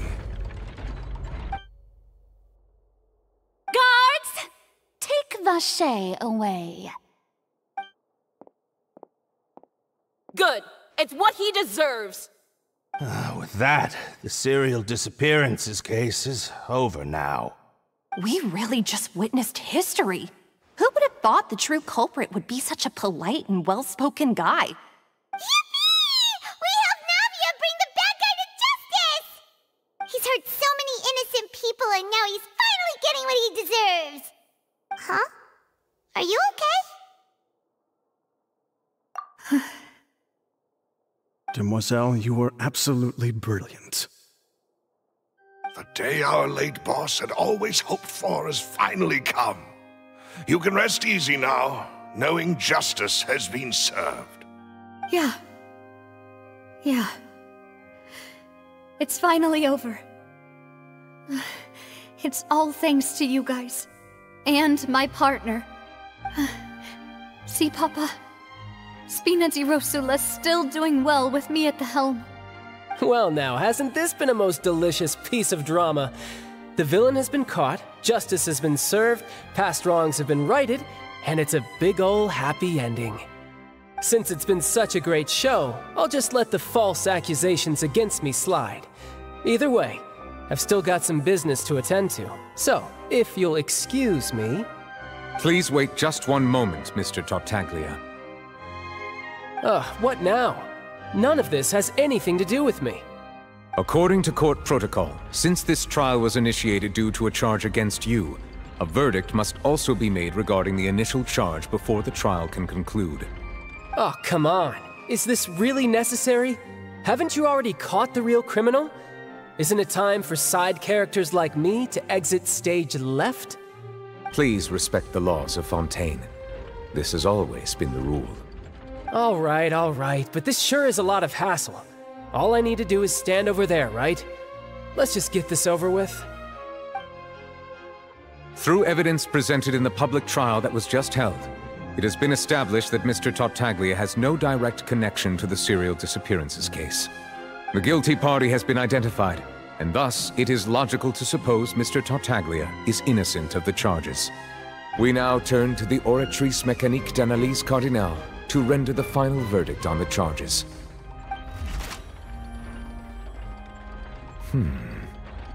According to the judgment of the Oratrice Mécanique d'Analyse Cardinale, Mr. Tartaglia is guilty. What? Hey! That's not funny! Didn't you just say I'm supposed to be innocent? What's with this verdict? Is your justice machine malfunctioning? Huh? This has never happened before. The Oratrice actually returned a different verdict from the Chief Justice. I mean, have you ever heard of an innocent Fatui Harbinger? Do you think the Oratrice might have just convicted him on general principle? But weren't the charges about the serial disappearances case? No matter what else he's guilty of, it shouldn't affect the verdict in this case, right? The judgment of the Oratrice Mécanique d'Analyse Cardinale is, by law, the final verdict of the court. We must accept the guilty verdict. Guards, please take the suspect into custody per court protocol.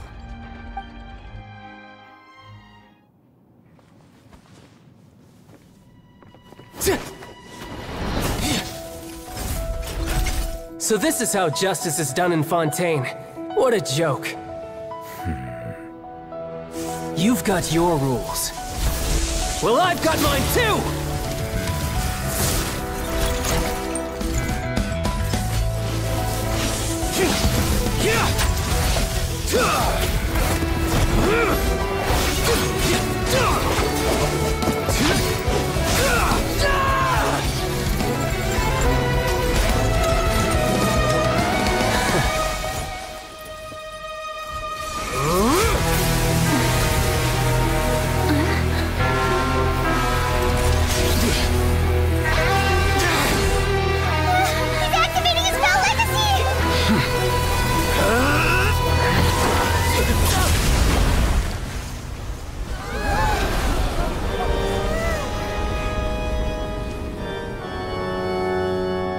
I am sorry. If you have been wronged, we will find the truth. But the rules of the court must be upheld.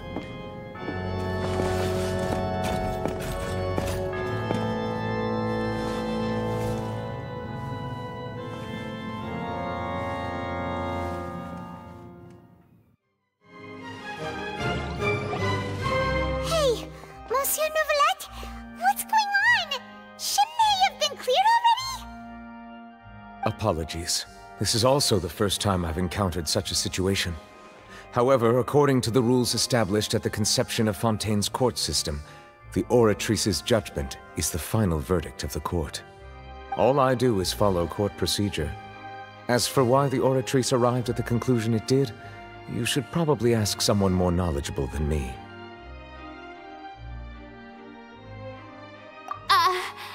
Why are you looking at me? I had nothing to do with it!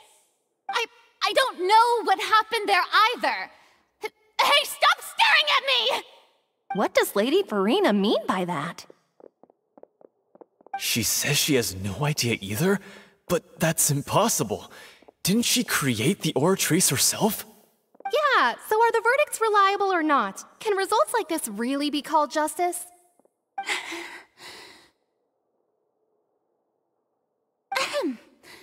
My dearest citizens, did you really think we'd allow an incorrect verdict to be handed out in this court? Did you really believe that the judgment could be mistaken or be the result of some sort of random mishap? Don't tell me you thought even I had been blindsided by the Oratrice's result. But the way she looked just now, it was pretty obvious she had no idea what was going on. However, given the state of things, I shall give you an explanation. Everything that just took place, including my supposed shock and bafflement, was a part of an elaborate performance, with every action meant to stir up drama and excitement. And, of course, for every performance there is a script. Everything has unfolded exactly as I expected from the very beginning. As the embodiment of the very concept of justice, the Oratrice shall never render an arbitrary judgment!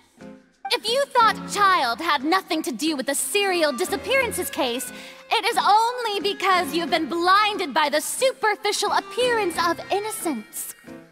Everything he's done, not to mention the danger he poses, are beyond ordinary comprehension and completely unforgivable! All shall be revealed in time. You will come to understand my noble intentions, as well as the absolute correctness of the Oratrice's verdict.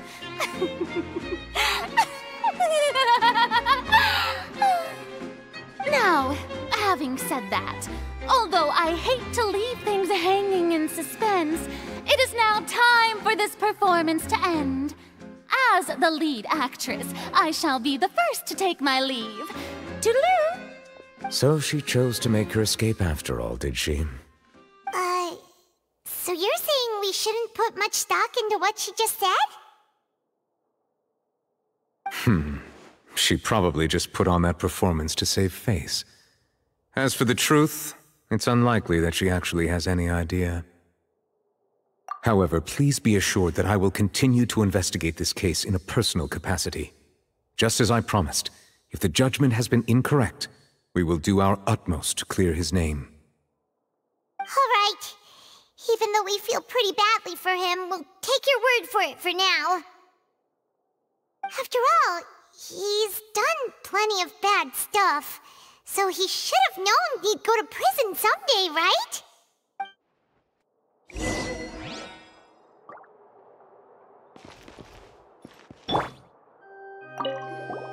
Oh, Monsieur Neuvillette!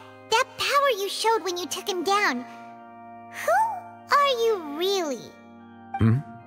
I'm the Chief Justice of Fontaine, of course. If officers of the law lack the strength and capability to enforce it, then it makes a mockery of justice.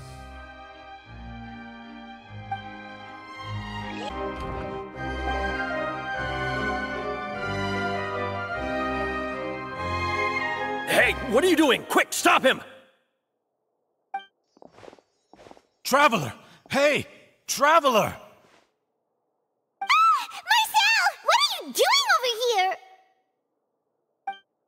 Stop resisting arrest! Cease, or we'll add another charge to the list! No, wait!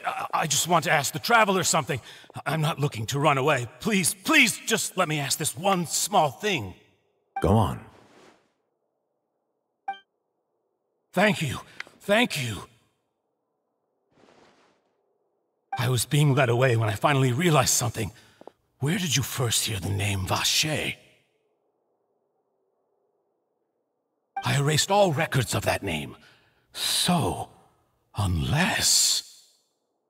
Are you still trying to prove your innocence? Give it up. You've already been convicted. Really? You did? You're sure? You met her? But how could that be? How did you manage to do it? The Fountain of Lucine? Then she's been so close to me all along. And I just never... Please give me a chance to talk to her again. Just let the Traveler take me to the fountain to see her one last time. This is the last request I'll ever make in my life. You can do whatever you want to me afterwards. I don't care.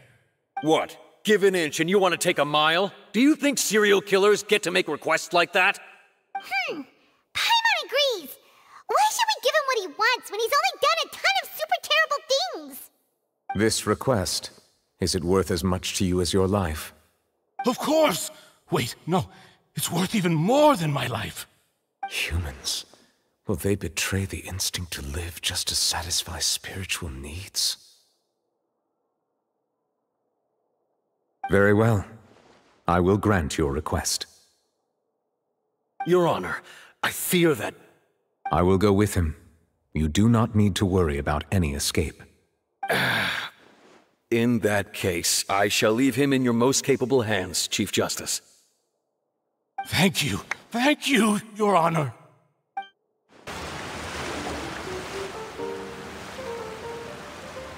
Is this the place? You said she's here, but what do I need to do to see her? Yeah, and even Paimon could hear her after drinking that thing. Didn't you just drink a lot of it on the stage as well? Oh, in that case... Vache! Ah! Yes, that's it! So you heard it too! Vignier, it's me! It's me, Vache! Vache? Vache! I'm here! I'm here! Where are you, Vignier? I'm coming for you. I'm finally here for you. Hey, wait! Be careful! Hey, wait! Vignier, is that you? It's me, Vache! Vignier!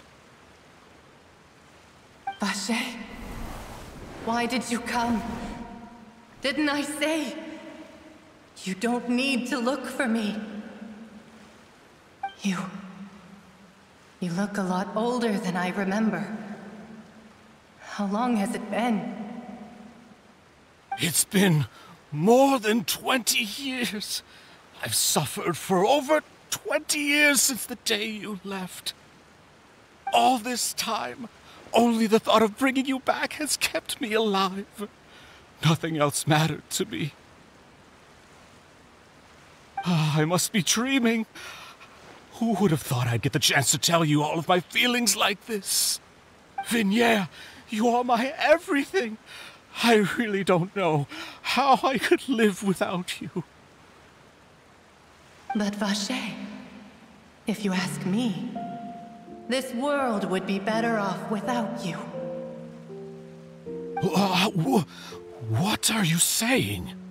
If not for you, I would have finished my law degree and probably become a top-tier attorney one day. If not for you, I would have continued to pursue my love of the arts, and my works would have been displayed in the Palais Mermonia. If not for you, I would at least have been able to take care of my mother. And she would not have grown old and died alone, with nothing but the tears on her cheeks. It's all because of your selfishness, Vache. It's all because of you. You... Wait, you are not Vignier. Who are you? You're right. I am not Vignier. I am the sacrifices. Every woman who died by your hand, as our bodies dissolved, our consciousnesses flowed back to the primordial sea. Our thoughts circulated endlessly within the primordial sea, and we were no longer individuals, but we became one, just as streams of water come together in the sea.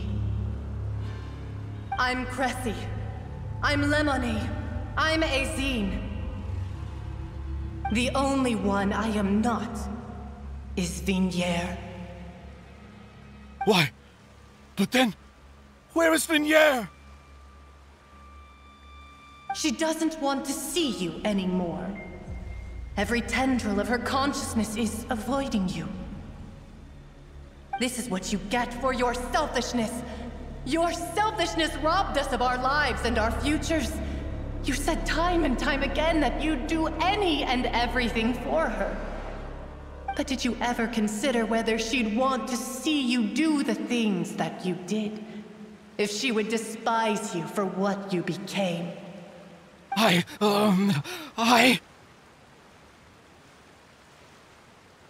You are a liar, a heartless murderer, and a cowardly narcissist. The only thing you are not is Vigniere's beloved. From the moment your first victim died and her consciousness merged with Vigniere's, she has had nothing but pure hatred for you.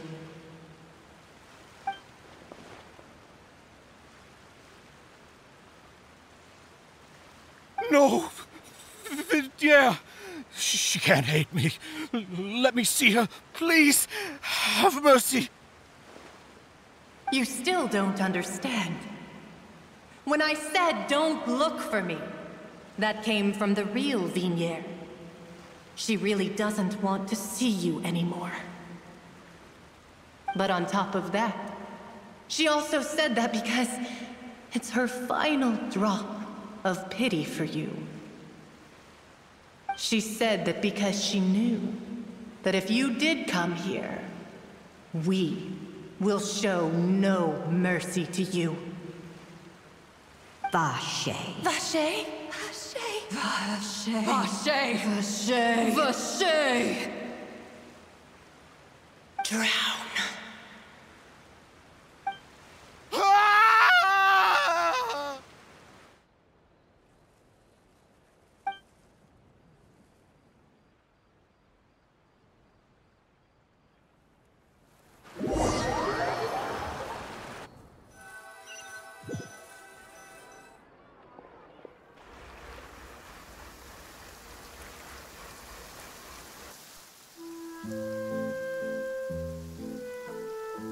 Finally, we have some time to do shopping. Gosh, it's really been a long time since we've been able to relax. Well met, partner. I knew something great was going to happen when I woke up in such a good mood today. Even this weather can't put a damper on the demoiselle's mood. It's a pleasure to see you both again. Oh, hey, Navia! It's been a few days. Paimon's already started to miss you. Oh, now that I believe. I'm easy to work with and always bring home the bacon. Who wouldn't treasure having a partner like me? Sounds like you're really enjoying life these days, Navia. What have you been busy with since the trial?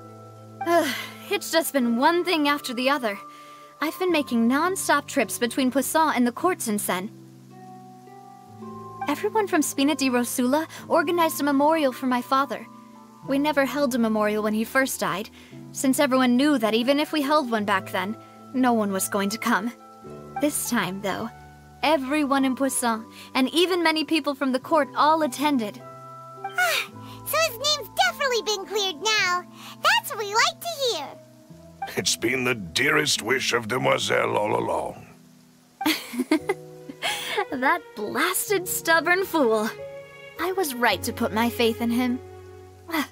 I'm so glad I didn't give up on the case all those years ago.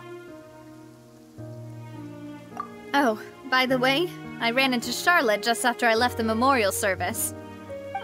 Well, maybe it'd be more accurate to say I knew she would be there, and there was no way she'd just let me go. Huh? So you know Charlotte too? The Charlotte? Journalist from the Steambird? Yeah, way back when I first became the president of the Spina di Rosula, she was all over me. Wouldn't take no for an answer. I believe the story was called The True Heart of Darkness, Secret Tales of the Yellow Rose. To be fair, though, it was a really flattering feature.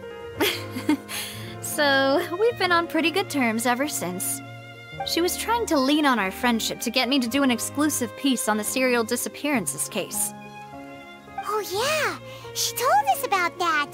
She's always been super interested in that case, so now her wish has finally come true too.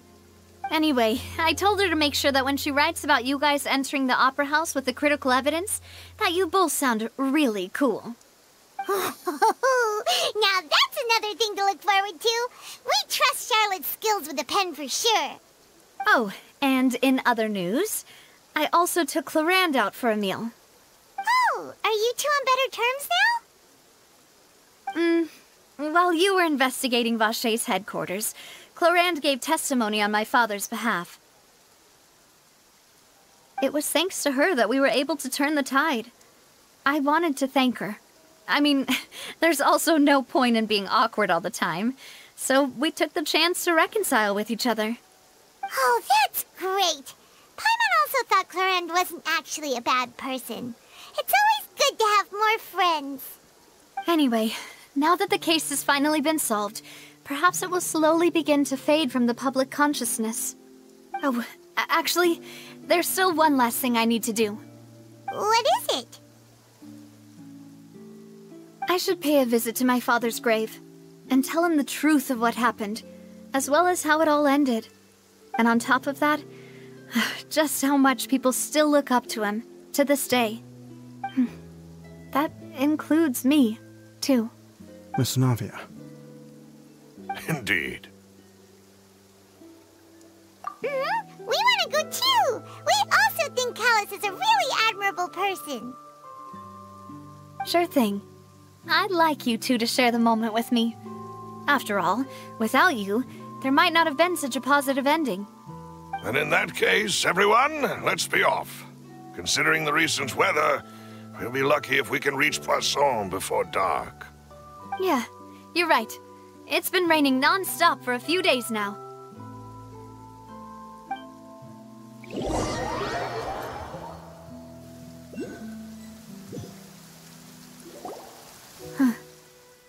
This is where my father's grave is. To be perfectly honest, even I haven't been back here for a long time. Huh? There's someone there already. Wait, that figure. It can't be... Isn't that Neuvillette? Why would the Chief Justice be here? Huh? Navia?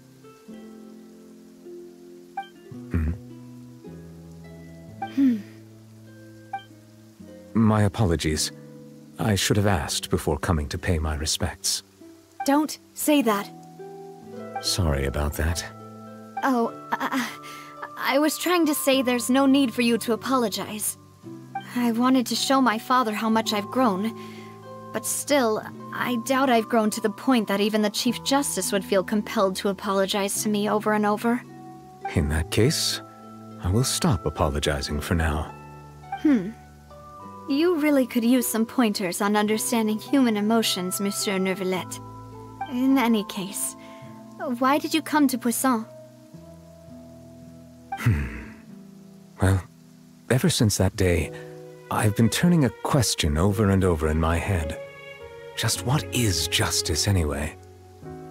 There was once a time when I didn't want to believe that there could be anything more important to humans than life itself. Oh, rather than that, it's probably more truthful to say I didn't believe humans were capable of resisting the most basic instinct of living things. That they could rebel against their own nature, or consider certain things to be more important than their own lives. Which is also why I didn't stop your father from beginning that fateful duel. I believed that a truly innocent man would never throw away his life like that. That there was nothing, should have been nothing more important than one's own continued survival. But Mr. Callus proved me utterly and decisively wrong. If not for his sacrifice, the serial disappearances case would have remained unsolved to this day. Mr. Callus made the choice he did for his daughter, for his associates, and for many people completely unrelated to him. And in the end, from a certain perspective, one could say that he did it all for the sake of justice. A justice that's higher than life itself. So, you asked me why I came here. I just wanted to say my apologies to Mr. Callus in person. I should have noticed all of this much sooner. This regret has filled me with a sadness that has haunted me for days. That high and mighty chair in the opera Epiclese indeed insulates one from many important things. Spina di Rosula, thank you so much for your hard work and perseverance. I'm sorry for being mad at you before. So, you're actually one of those types that's cold on the outside, but pretty thoughtful on the inside, huh? That reminds me of Silver, one of my guys. Sorry about that. Self-expression is not one of my strong suits. Didn't I just say you don't need to apologize? Ah, so Navia and Neuvillette seem to have made their peace as well. Let's not disturb them for now. We can wait till after they're done.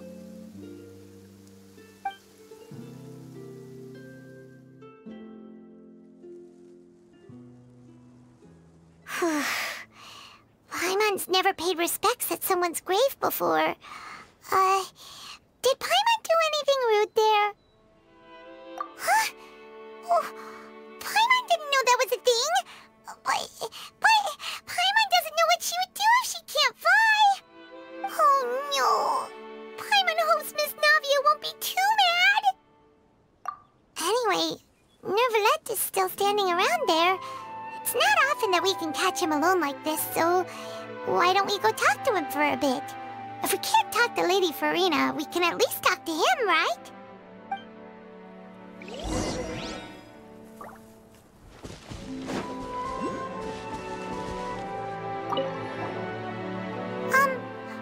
Paimon's really sorry, Navia, but Paimon did something pretty disrespectful just now. What are you saying, Paimon? I don't think I get it. Well, aren't you not supposed to fly around someone's grave? Huh? Who told you that? Hey, Traveler! Why did you mess with Paimon again?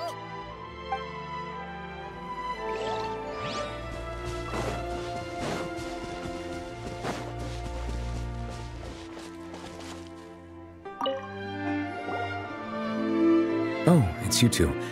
Did Miss Navia invite you to come pay your respects to her father? Mm-hmm. We ran into Navia on the streets today, so we just followed her here. I see, I see. Then is there something that I can help you with? Well, it's pretty hard to run into you like this, since you're usually super busy. So we figured we could try to ask you a few questions, if that's okay. Please feel free. Though outsiders, you helped us solve one of the greatest mysteries in Fontaine, and it would be my pleasure to return the favor. So, at court, the bad guys referred to that special water as water from the primordial sea, but what is it really? Truthfully, that name is already quite accurate. I can only surmise that Vacher and his ilk only learned of its nature and existence after extensive research. There used to be a special sea on the surface of this planet. The nature of its seawater was rather different from that of the sea we know today. Most of Tevat's life forms were first born in that special sea. You could say it nurtured much of the life on this planet. Huh. So it really was where everything began. It makes sense to call it primordial then. But today, the primordial sea no longer exists on the planet's surface. What Vacher discovered must have been some kind of special case, or a remnant from a truly ancient age. Huh. So that's how it is. Oh, you really know everything, Monsieur Neuvillette. But if that's the case, then why would people, at least people from Fontaine, dissolve in that kind of water? Indeed. Why would the primordial sea, which was known to engender and nurture life, suddenly reverse itself and devour life instead? To be frank, that also doesn't match my understanding of this world and its laws. There must still be some unknown secrets around the people of this land. Is there anything else you'd like to ask me about? That the sea levels will rise and everyone will be dissolved in water, leaving Farina crying alone on her throne, but the sins of the people will be finally washed away for good. Does that appropriately summarize the version you've heard? That's right! It was Linny that told us back then. And that about covers all the main points. Yes, up to the present, I think we reached a point where we have no choice but to confront this prophecy directly. Rumors have it that this prophecy is rooted in the last words the former Hydro Archon left to the world before she passed away. A prophecy? Of the former Hydro Archon? Wow. This is the first time that we've ever heard of it. 2 parts of the prophecy have already proven correct. The rising sea levels and the ability of the people of Fontaine to be dissolved. We should be more vigilant and stay on the watch for further signs. Speaking of the prophecy, Furina has also always taken it quite seriously. Indeed, she has been collecting information and intelligence from across Tevat for this purpose. If the rumors were true, then perhaps this prophecy is the conundrum left to Furina by her predecessor.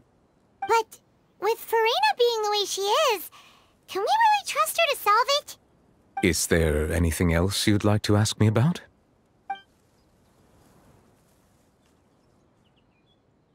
My apologies. My investigation has still not reached its conclusion. However, I still believe the judgment of the Oratrice was not rendered arbitrarily. Huh? But you also said you thought he was innocent. For many years, I have been quite aware that the Oratrice does not simply mechanically repeat the verdict that I give on each case. As a divinely created mechanism, the people's unified faith in the concept of justice is integrated into it. Not only can it produce the incredible power of indemnitium, but it likely also possesses other traits, such as self-awareness. Which is all to say, I have been prepared for a situation like this for a long time. Huh. So when Linny told us that he heard a human voice from the room where the Oratrice's core is stored... I was not aware such a thing had occurred. Perhaps that could serve to prove my conjecture. I will add that to the list of items to investigate. In any case, I am inclined to believe that the Oratrice does have a methodology all its own. We just do not have enough information. Based on Furina's reaction, I doubt even she had any idea what was going on. She managed to bluff her way through it, though, with her time-tested twin tricks of bravado and drama. While we do intend to get to the bottom of this, for now, we regret to say that the Fatui Harbinger will just have to bide his time in the fortress of Meripede. If we did incorrectly convict him of crimes he did not commit, we will most certainly compensate him to the fullest extent allowed by the law. If you ask Paimon, the only compensation he'll want is a no-holds-barred fight with you. Is there anything else you'd like to ask me about? Your sibling, another blonde-haired traveler. I'm sorry, but I've never seen anyone who matches that description. If he ever stepped foot in Fontaine, I'm sure he followed our laws to the letter, and had no reason to appear on the stage of the opera Epicles. Is there anything else you'd like to ask me about? Very well. It was my honor to provide you with what answers I could. I very much enjoyed conversing with you. It will soon be time for me to leave this blissful tranquility behind and return to Palais Memornia. You really are super busy, Monsieur Neuvillette. Paimon thought you only came here to pay your respects today because you had the day off. Crime and villainy do not have the day off, and so justice must work around the clock as well. This is merely the nature of a justice's work. All right. You've got a point. Huh? Paimon just noticed that the rain has stopped.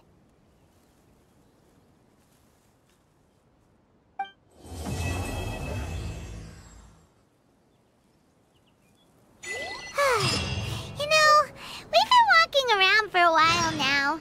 Why don't we go back to the Spina di Rosula base in the court of Fontaine and have a rest? Navia said something about having a place ready for us there, didn't she? Come on, let's go!